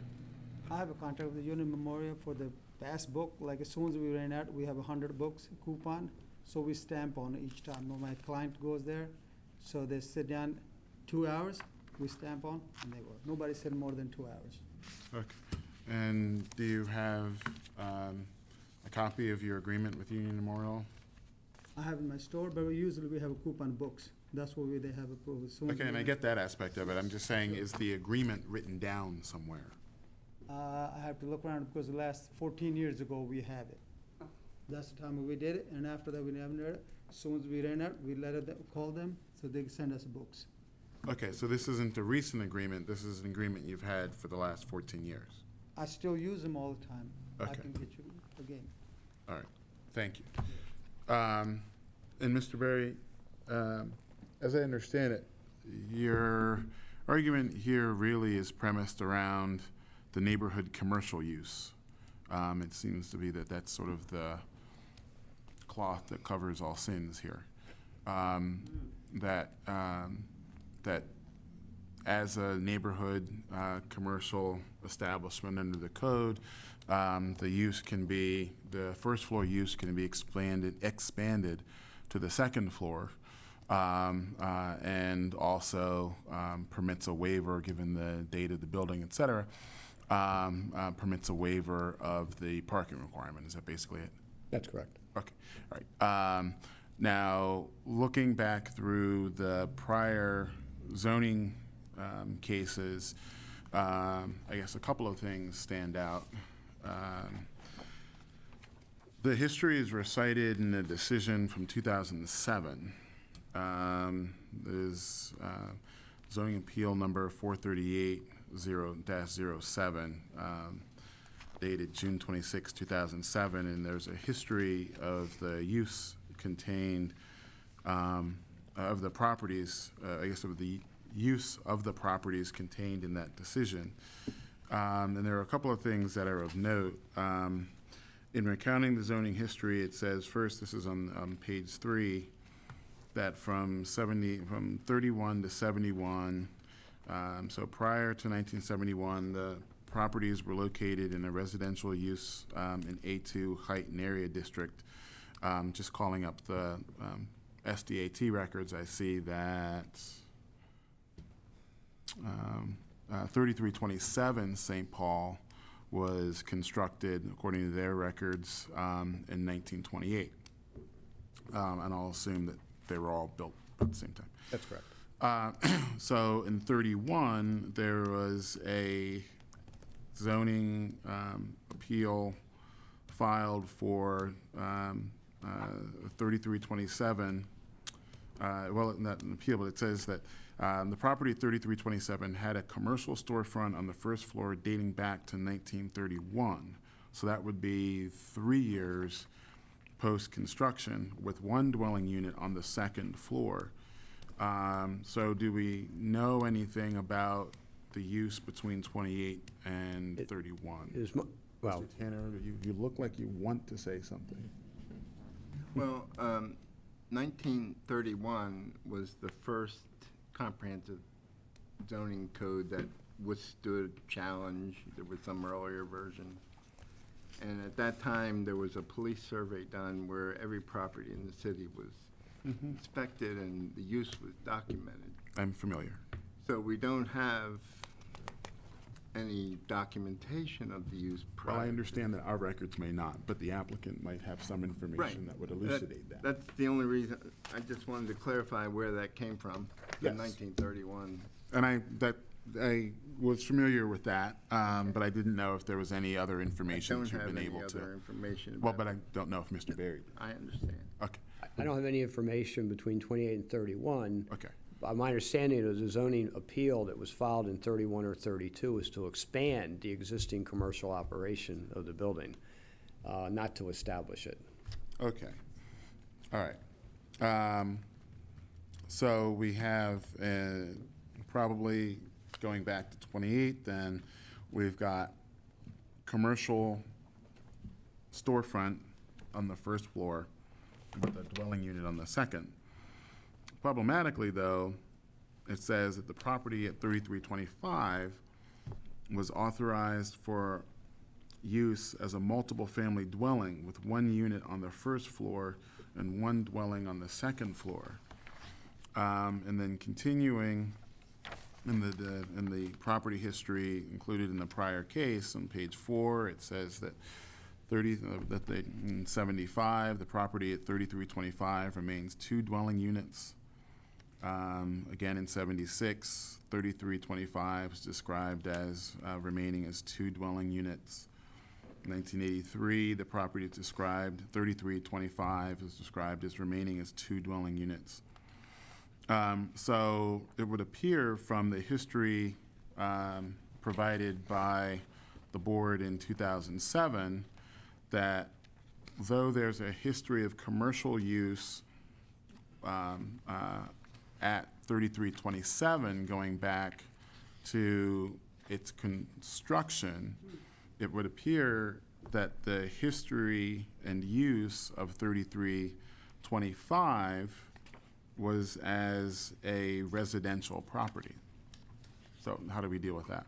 Well, I would deal with it because several reasons. Number one, the consolidation of the property following the board's approval to expand the restaurant essentially caused 3/4 of the building to become a commercial building. And the neighborhood commercial definition, first of all, doesn't have any restrictions on expansion at all. Correct. It doesn't say from 1931, it doesn't say from June of 2017. It says originally constructed. You could argue that the consolidation following the board's approval meant that that building was originally constructed, subject to board approval as a restaurant. Well, but the problem there is that we have state records that provide when each of these respective structures were constructed. So the building, I understand that there was consolidation of the properties, but as far as the structure, that is the building that's there,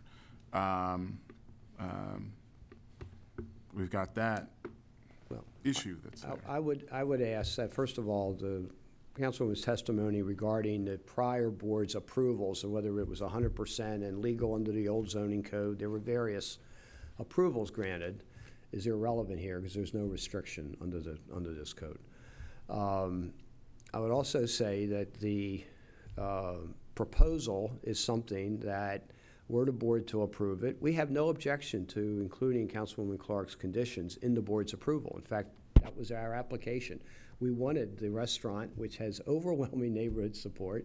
You can look at the photographs of the building, both the first floor and the second floor, and see that this is not a residential building anymore.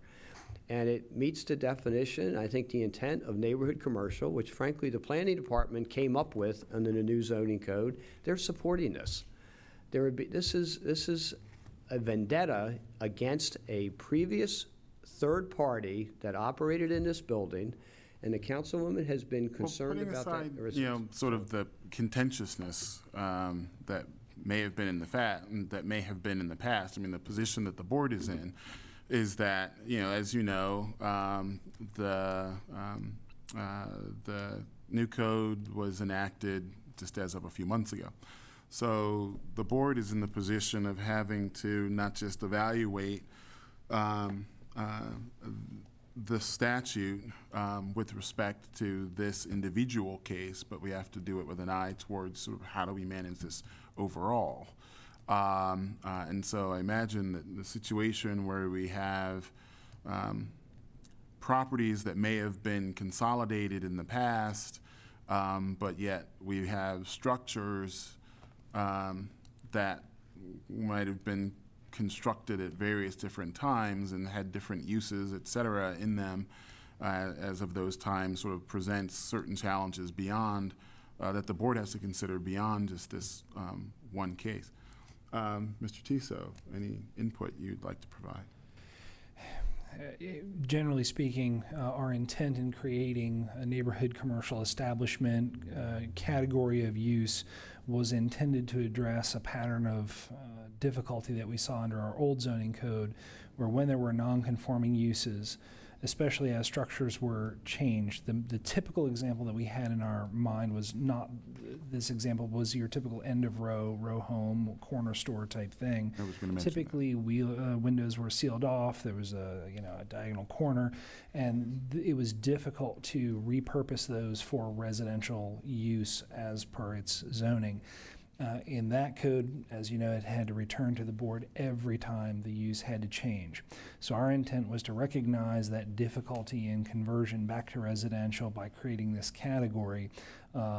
We know we kind of made it difficult for the board to try and determine, you know, at what point is that structure not revertible? When is it best to allow it to continue as a limited palette of commercial uses? But we at least wanted to have that opportunity available for the board to use as a tool. Okay. All right, and that was pretty much what my understanding of the sort of the intent behind that section was, because, you know, I do recall a number of cases under the former zoning code where the board was in the rather unfortunate position of having what clearly were commercially built and used properties that may have had some interruption in that use, and then under the old code reverted to being residential, and as you said, were not really suited for that use. And typically those properties just sat out there and languished because they weren't really able to be used. All right. Okay, Mr. Berry. I would just ask that, obviously, it's a new code. I understand and appreciate the board's concern about setting the wrong precedent. I think there are going to be any number of things that come before the board. I think if there was one case that I could see that, given the physical nature of the property, the past board and building permits approval that converted it and under a consolidation, that the defining this as a conditional use as neighborhood commercial, allowing the expansion under the terms that Councilwoman Clark has suggested, would not be setting any bad precedent that I can imagine. This isn't a case where we're taking an existing building next to something and trying to expand. We're taking a part of a consolidated building which is already renovated for commercial use under permit, and with those conditions and the MOU with the Charles Village Association and the support of the neighborhood, I think this is a reasonable decision for the board to make without setting any problem. The only person in opposition to this is Councilwoman Clark, and her concerns were well-founded over the previous use, and we are willing to abide by those conditions. Well, as I understand the Councilwoman's presence here, she's not here in her individual capacity, but rather she's here in her representative capacity, so I understand that she's here representing the people that will be calling me if it turns into another den. If it turns into, which the conditions would prevent that. So, Councilwoman Clark, Yes, sir. If the current owner were to expand its operation and not have a third party involved, in other words, there is no den, there would be no den. It's an expansion of what's going on the first floor to the second floor. Would you be opposed to that? Sir, first of all, I don't think it's legal under the definition of neighborhood commercial in the new code. I don't think it can be. These are not originally, you read it, you know it. So I couldn't support that because I think it sets a bad precedent, and unless somebody's going to amend the code, that's a precedent I think is important to what Mr. Tiso was describing, and what I described in almost the same words, not as eloquently. So, sir, I don't trust. Because of the square footage?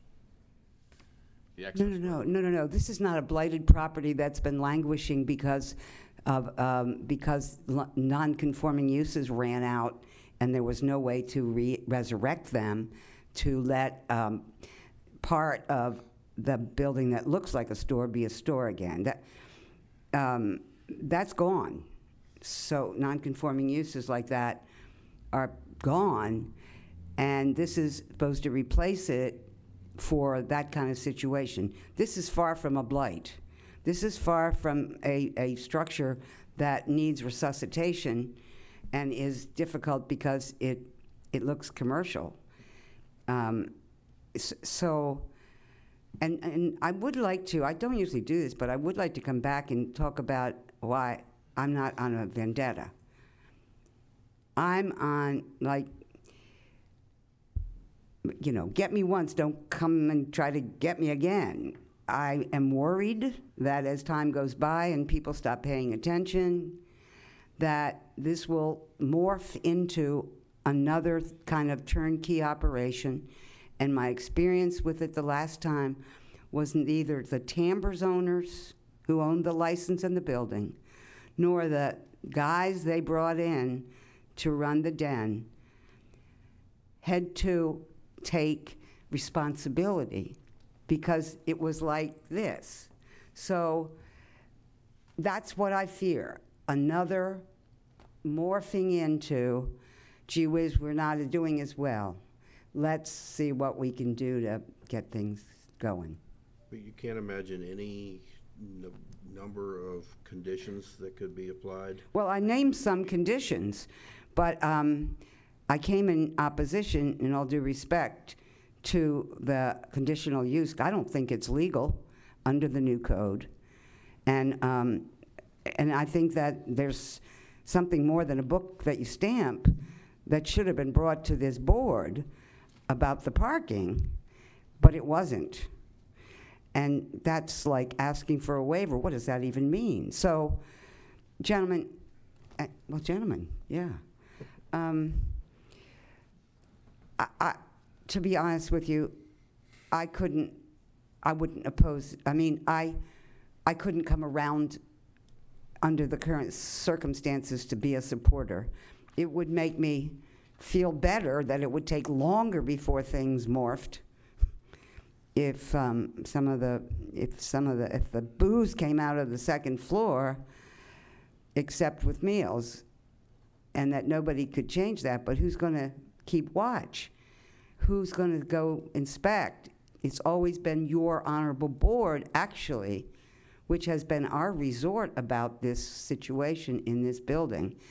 And it came through. I mean, 2007, we finally got the den gone.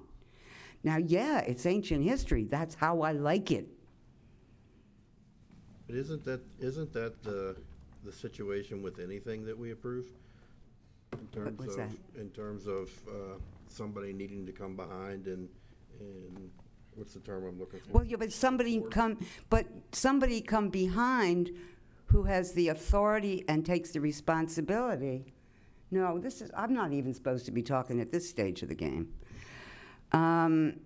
You know, yes, you always need people. We have inspectors. We have liquor inspectors. We have housing, we have them. I'm talking about something that is at its worst between midnight and 2 a.m. with undergraduate drunk or inebriated young ladies, majority, and guys. And how many inspectors, maybe the liquor inspector's out, but the housing inspector ain't. The zoning inspector isn't. Well, I just want to say that Please. We are negotiating and have a draft MOU, which would be legally binding between the neighborhood association and the owner, that would be enforced by the liquor board.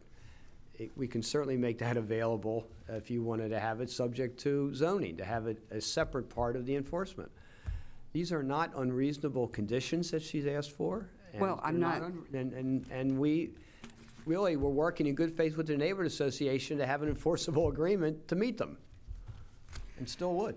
I could also just say, to the extent that the board is willing to approve this and wants us to document either at this meeting or the subsequent meeting, we can document the Union Memorial parking situation. Councilwoman Clark suggested it. We have it. We didn't bring it with us. I apologize. Thank you for the opportunity to be heard. I still don't believe that this is legally possible. Maybe you would like to see an amendment to the code. But I've served on the Land Use Committee for all the years of the Transform and went to every meeting of it and offered amendments and read every word of it, the draft and of the various versions. I didn't just make this up. I guess I have as much authority around what that was about as Eric does in the planning department. I'm not just saying this off the top of my head. Thank you. Thank you. Thank you. Thank you both. Thank you. All right.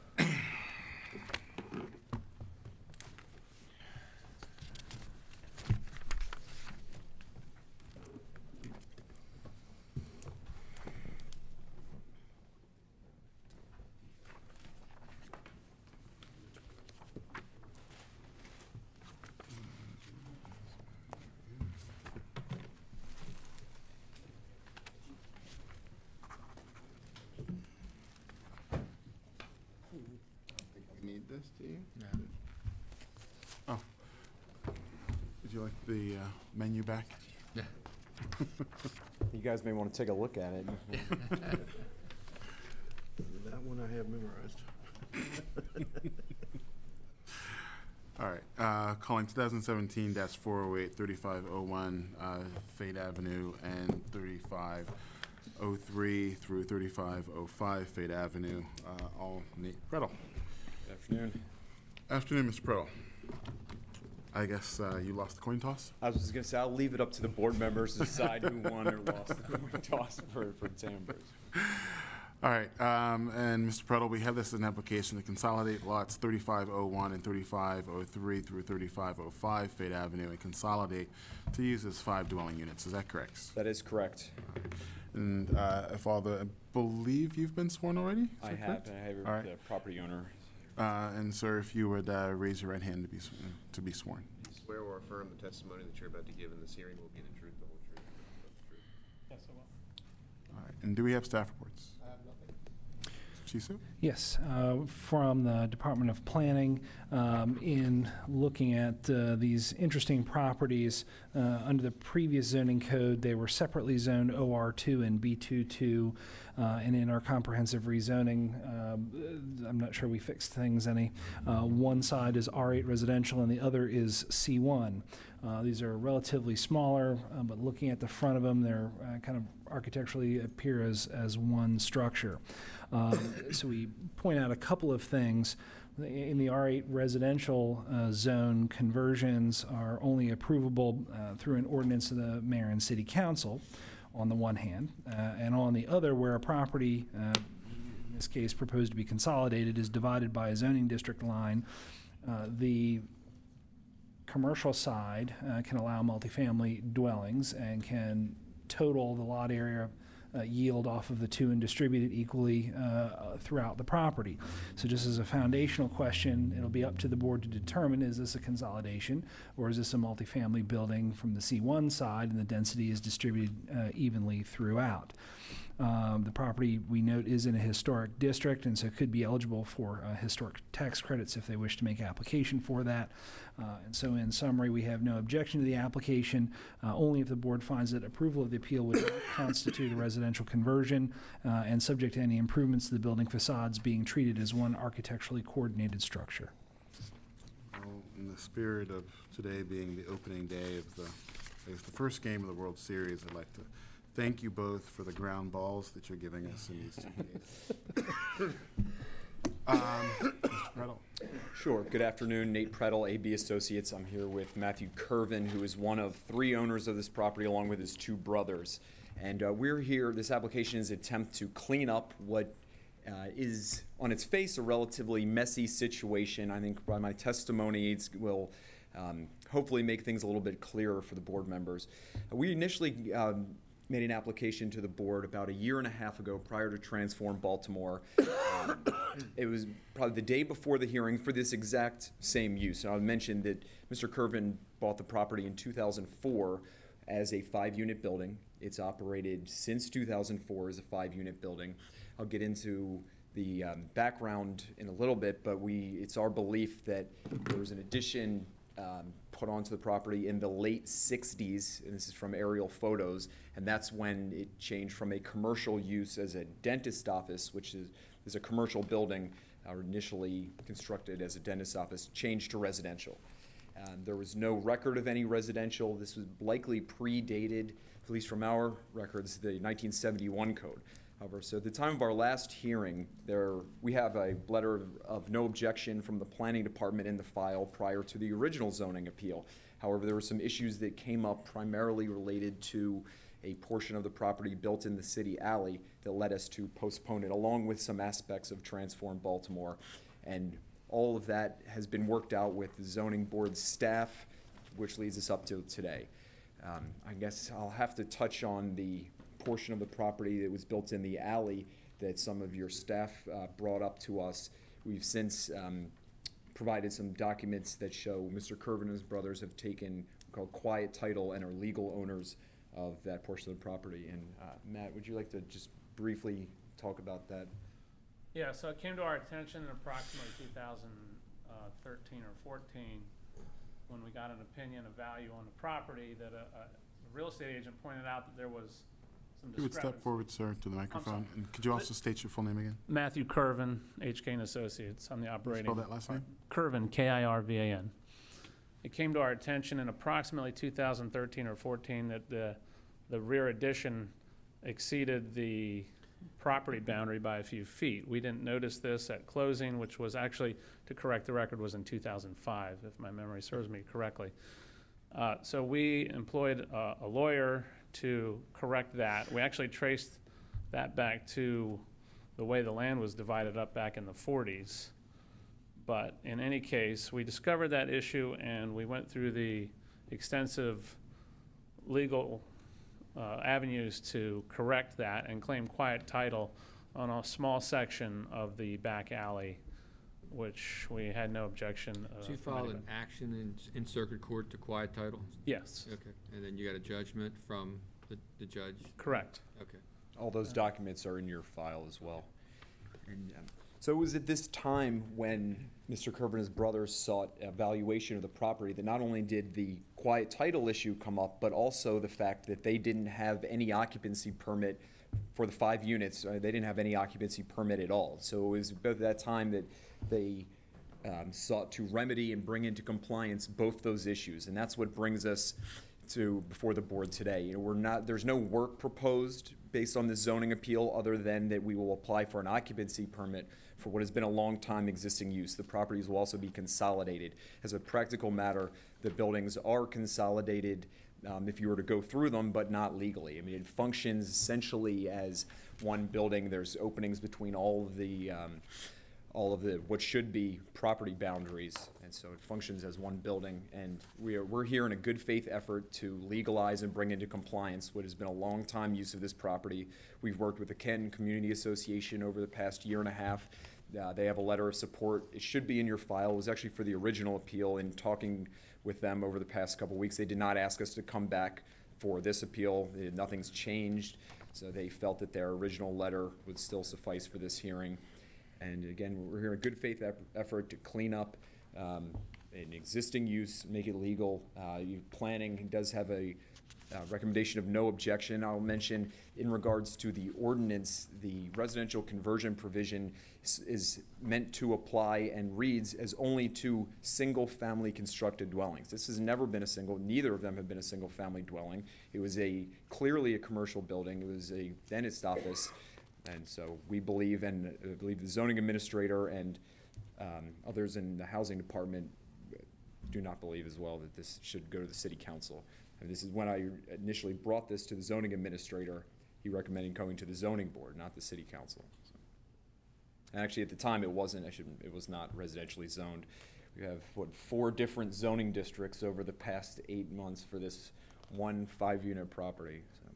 But I urge you to approve this application, and should you approve it, we'll immediately file for an occupancy permit, and hopefully that would be the end of it.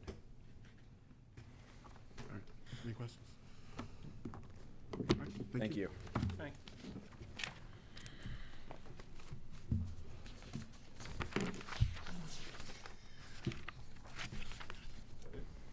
I think it is. That's it. Anybody want to see the copy of the judgment under the quiet title? I can represent that they won. Okay, and we're off the record. All right, which ones do we want to talk about?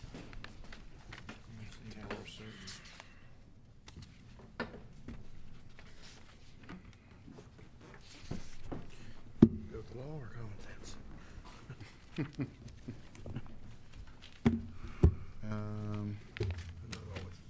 No. I guess I didn't go to law school. There you go. Staying on that last one, David. Talk to me again about this conversion issue. This is on the Fate Avenue one. The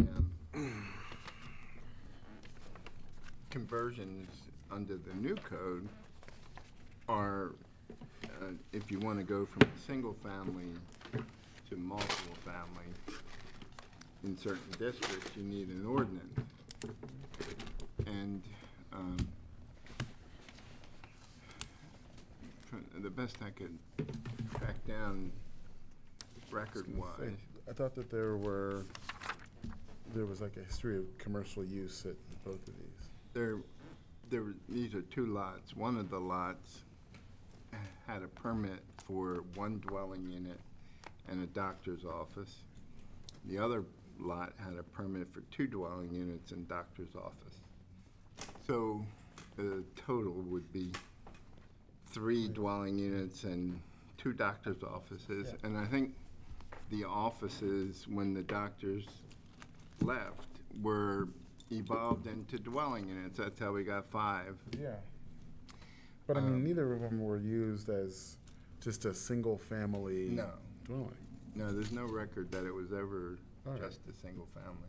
All right, yeah, because it looked to me like it was like commercial and multifamily. Well, I guess the one only had 1 dwelling unit, but. That's correct. All right, okay. I think I got that one now.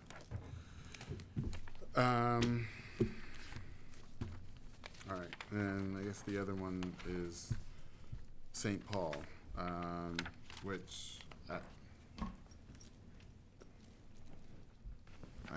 don't see how it qualifies as neighborhood commercial myself. Just understanding what the intention was. I mean, as I understand the sort of the evolution of that concept, it really came out of, I think, well, I mean, we all saw them everywhere under the former code. These storefronts that had been there for a long time, they've been vacant, they get vacant building notices. They're in residential districts. The commercial use was non-conforming, so it would revert back to a single-family dwelling, which was ridiculous, because you'd have to reconstruct the entire thing to be a house, which it wasn't set up to be used for, and so they would sit there. And I guess the first movement towards the neighborhood commercial was, I think there was it an ordinance or something that was passed regarding some properties in Remington, Eric? I remember there were a certain number of specific storefront properties that had sat around for a long time. Yeah, those were rezoned, yes, and sort of, and the neighborhood commercial was really to get around that problem where you no longer had to either get an ordinance or deal with the abandonment issue and whatnot, and it was you'd be able to resurrect these commercial uses. There is just a piece of that I guess. So the aspect of these are really difficult to turn into residential properties. Is not, as a developer, we did that.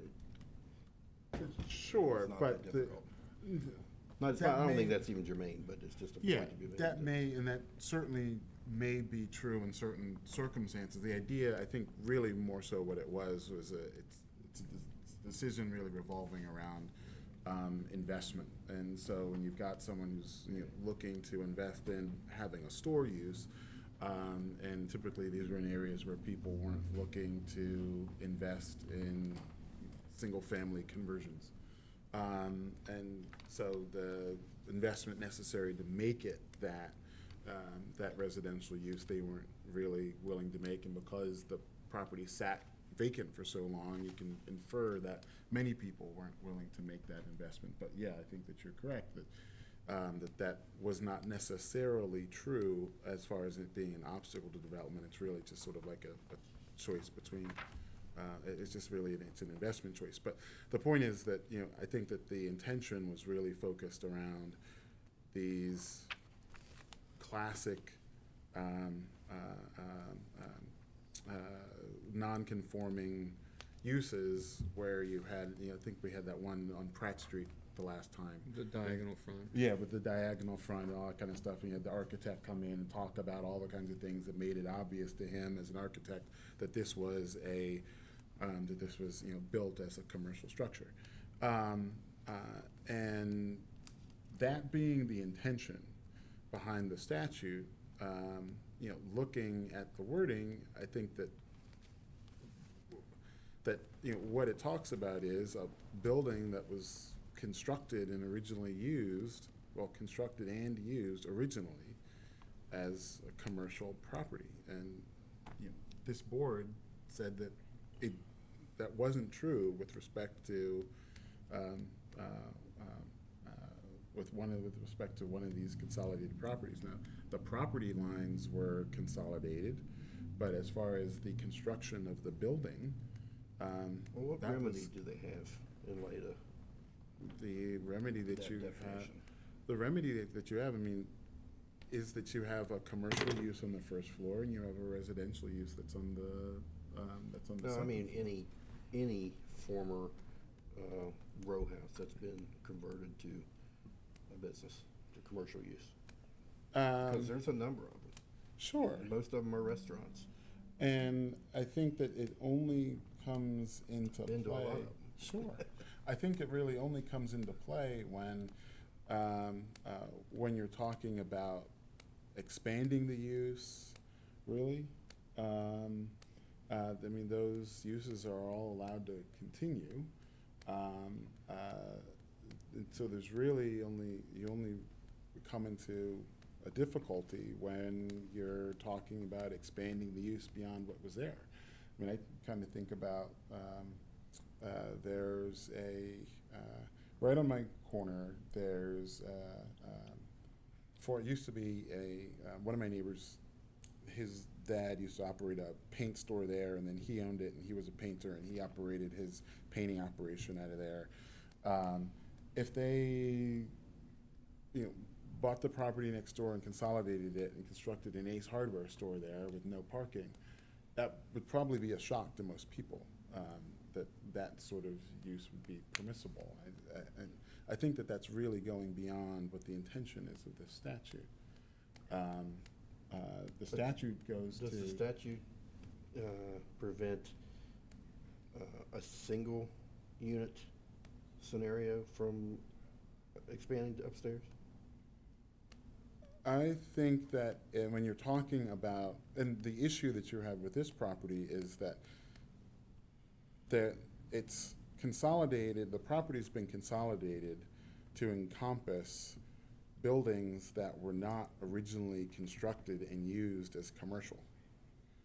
And so at that point, it goes beyond the definition that's provided in the statute, because the structure or the building wasn't originally built and used for a commercial purpose. I heard her testimony, but I can't imagine it was the intent to prevent any business owner from expanding their business. So, given that there's so many commercial operations happening in what was residential, I think that the only problem that you're having is that, so if you're talking about, let's go back to that that paint store that's at the corner of my street. So he had the paint store has always been operating, and the paint operations all been operating on the first floor, and there's like 2 dwelling units there on top. Okay, if he wanted to get rid of the 2 dwelling units on top and expand the paint store there, it's no problem, because the entire building was built at the same time. And so, yeah, he can do that. The problem only becomes when you expand the operation to include structures that were not originally constructed and used for a commercial purpose. Now you're exceeding what's been provided in the definition in the statute. So so let me just make sure I understand it. So if I own a corner store restaurant, and I buy the property next door now that it was obviously residential, there's no way I can have that converted. I don't think that, well, I don't think that it would be, I don't know about that it wouldn't be possible to expand that. I'm just saying that I don't think that that's the definition, that meets the definition of a neighborhood commercial establishment in the code. Well, let's look at it from, so you have a consolidation of 2 buildings. You have basically one, it's really not a consolidation, it's one is merged into the other, because there's one address that survives. So here, the commercial address survived. So legally speaking, that second building doesn't exist anymore. And I guess that's where I'm going to come out opposite to Jeff. I agree with you on the intent of the statute, but I think we're getting into a very slippery slope when we start saying, okay, a building that legally doesn't exist anymore, we're going to draw a line back where it was and make it 2 buildings. I don't think we can do that. I think when you have a consolidated building where the commercial space, the neighborhood commercial space, is a surviving building. I think that you have consolidated property. Well, but that's a surviving property. That's the address that survives. But that's separate than the building. Yeah, but if the other address, to me, if it went the other way, the other address, then you wouldn't have it. But since the non-commercial property went into the commercial property, I don't think you can cut I don't think at that point you can cut it. See, and I thought about that, and why I didn't come down where you're saying is that What you're talking about with that is you're talking about consolidated property. So that's the actual real estate. That's the land. That the boundaries of those properties now is erased. Correct. But the code speaks to the building. It says that the building was originally constructed and originally used. So, But that's and the point, here, Jeff, because that is the building now. The building is twice as big as it was. sure, but the is that you've got sort of one large building now, but we know that the building wasn't originally built, because it certainly wasn't built at the time of the consolidation. Correct. So the code says originally built, and the consolidation was not when the property, it wasn't when the building was built. So you have to go back to when was the building built, and was it originally built and used for a commercial purpose? And here, this board said in 2007 that was not true. Wouldn't that interpretation limit then forever any building that's ever constructed as a residence? Well, no, because first of all, I think that there's a couple of things that are going on. We have a code that is passed by the council and signed into law by the mayor. If someone wants to pass a law changing that, they're certainly free to do that. So no, it's not set in stone for forever. Change the statute. But as far as, and so what does the code say now? And the code now says that the building has to have been originally built and used for a non-residential purpose. And we know, because this board said it in 2007, that this building was not originally built and used for a non-residential purpose. But legally, the building is But one. it wasn't built.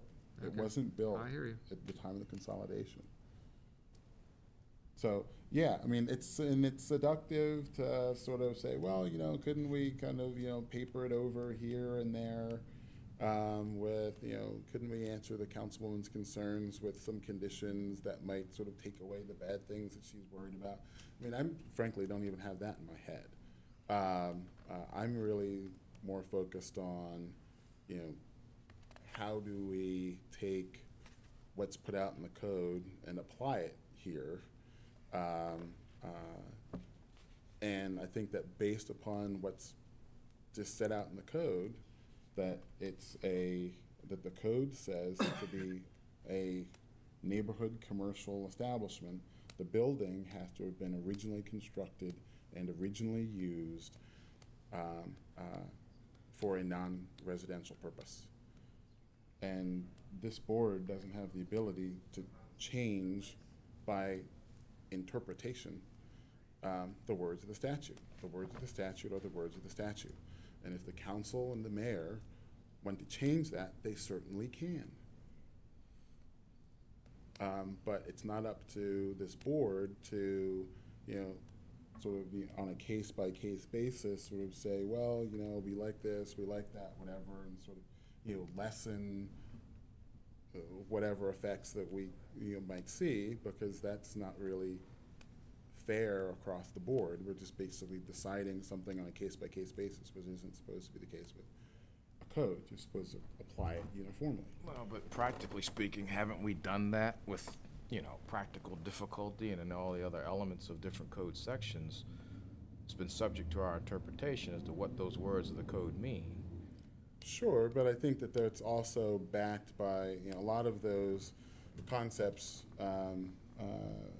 really have been fairly well established, not just in decisions from this board, but also decisions by the appellate courts, decisions of this board that have been appealed, sustained, et cetera, and that with this sort of new concept introduced into the code, it's a totally different situation than that. And that I think that our responsibility is to be as faithful, particularly given that this is a statute that was just passed. So the intention is pretty freshly expressed behind it. And I think that it's our obligation to be faithful to that text. One thought that I have is that this property had its history very well researched, so we knew,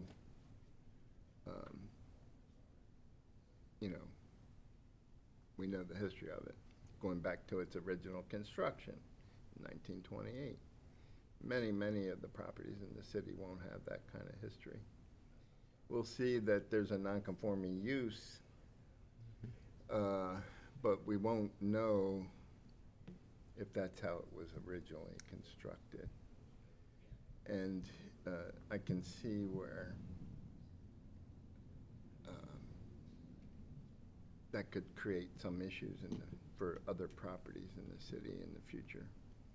But it also deals with non-conforming uses in a much more rigid fashion. You cannot expand a non-conforming use in this code, and you can't change it to a new non-conforming use. So the code purposely is very rigid on non-conforming uses, so they, in order to address, and whether or not they worded it the way it should have been worded, I can't answer to that.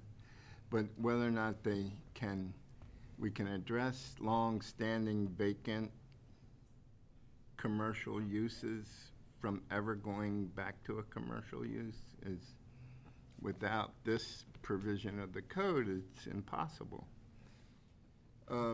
It's actually, it does. Thank you for reminding me about that, because I'd forgotten about that element of the code, is that the structure of it, I'm now reminded also, is to limit a lot of the non-conforming uses and to control them, and that was really as an expression of a lot of community frustration with non-conforming uses, existence within residential areas, and further consternation over expansion of them. So sort of lessening that again through interpreting the code certain ways, I think sort of frustrates that recently expressed interest. Again, we're not elected. If people who are elected want to change the law, but we are appointed and expected to interpret the stuff, right? We're expected to follow what the elected representatives say. It's my understanding that the intention behind that was, like you said, to limit. If you bring it down to brass tacks, eliminate or reduce the number of these corner stores in the poor neighborhoods. I don't think it was to reduce or eliminate them at all. I would think it was to bring them back. Yeah, I agree with Jeff. I think, and I hear what you're saying. It depends on how you define corner store. Yeah. From a resident's perspective, you define a corner store negatively. Yes, and that gets into the restriction on non-conforming uses, and we dealt with that last week. Not last week, 2 weeks ago. With this is not that. The only remedy is for them to go and convince the council person to rezone it. Sure, but I'm not sure that there is that there's some kind of hardship here. I mean, as in, understand it, the second floor is there. You can use it for residential purposes, et cetera, and that's fine.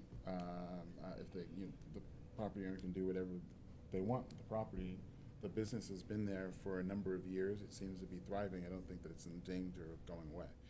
I think has the second floor been remodeled to the restaurant already?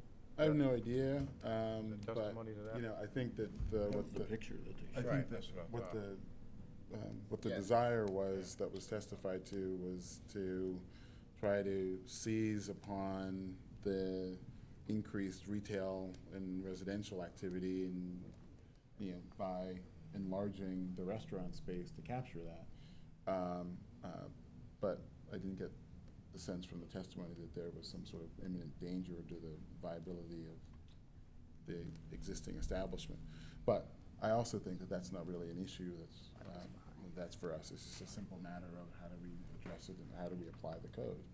And I think that here, given what this board said in 2007, rather specifically about the property history, that sort of limits our conclusions going forward. And I did see that it was consolidated in 2000, and I really thought about that for a while, about the same thing you were saying, that, well, doesn't that really just kind of mean that, that the surviving address sort of subsumes the other one, and so therefore, that property now is the dominant property. But then I looked at the code again and was like, aha, but the code speaks to buildings and says that the building had to have been built, originally built and used. So if you don't like the Second Amendment, you have to amend it. That's what you're saying. Yes. Actually, the consolidation and the expansion was approved by the board in 2000. Not that that changes any of your argument. I just wanted to make sure we had the facts right. So yeah. And then in 2007. And there was also some language in there about there was a restriction placed on the expansion of the non-conforming use. The board approved beyond the 25% expansion in 2000 to basically 99% to allow the first floor of the new structure. Mm-hmm. And then in 2007, they filed to build an addition so they could bring the kitchen up from the basement to the first floor. And that also, and when the board considered that, they didn't even consider the percentage of increase in the floor area. They just approved the new kitchen. Technically, it increased the floor area even more, but it wasn't on the board's radar at that time. But the actual consolidation in 2000 enabled the restaurant to expand prior to 2007. Not that that changes anything. I just wanted to make sure we had the chronology correct. I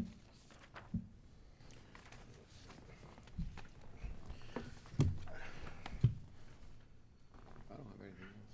All right, is that the only? Yeah. Okay. That was the only one I had. Do you have any more? Nope.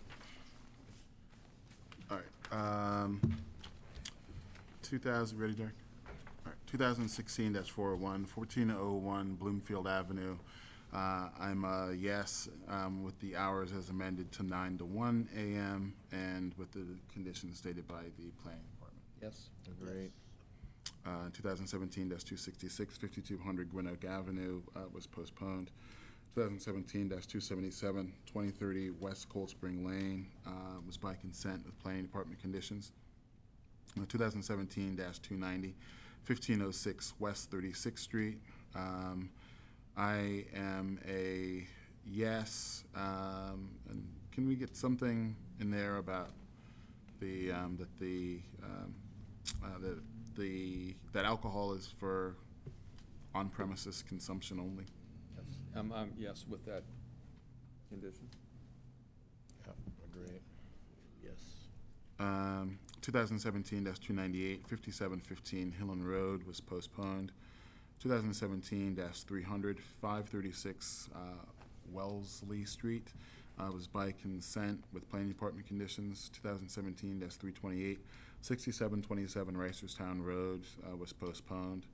2017-357 143 West Randall Street. I'm a yes as revised to a 3-story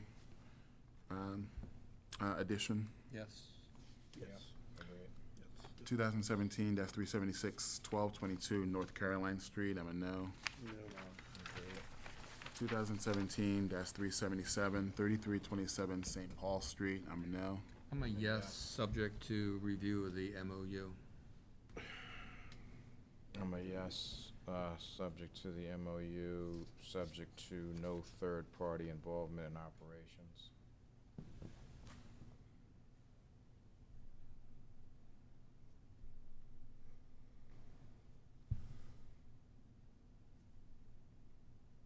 Can we get a joint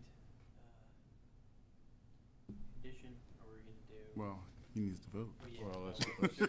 Yeah. But, I mean, is it gonna be both of those added on there? I agree with Marty. Yeah. Join it? Okay, Yeah. perfect. Do we have We are Michael? I'm waiting on Michael.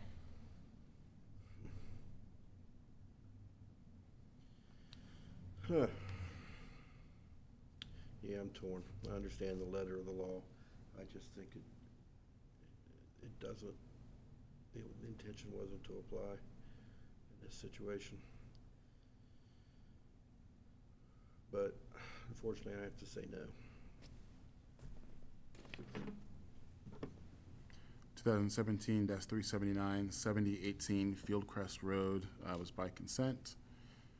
2017-380, 1100 Falls Hill Drive was postponed. 2017-388, 3512 Hamilton Avenue. I'm a yes, just with the condition that the garage be under 15 feet. Yep. Yes.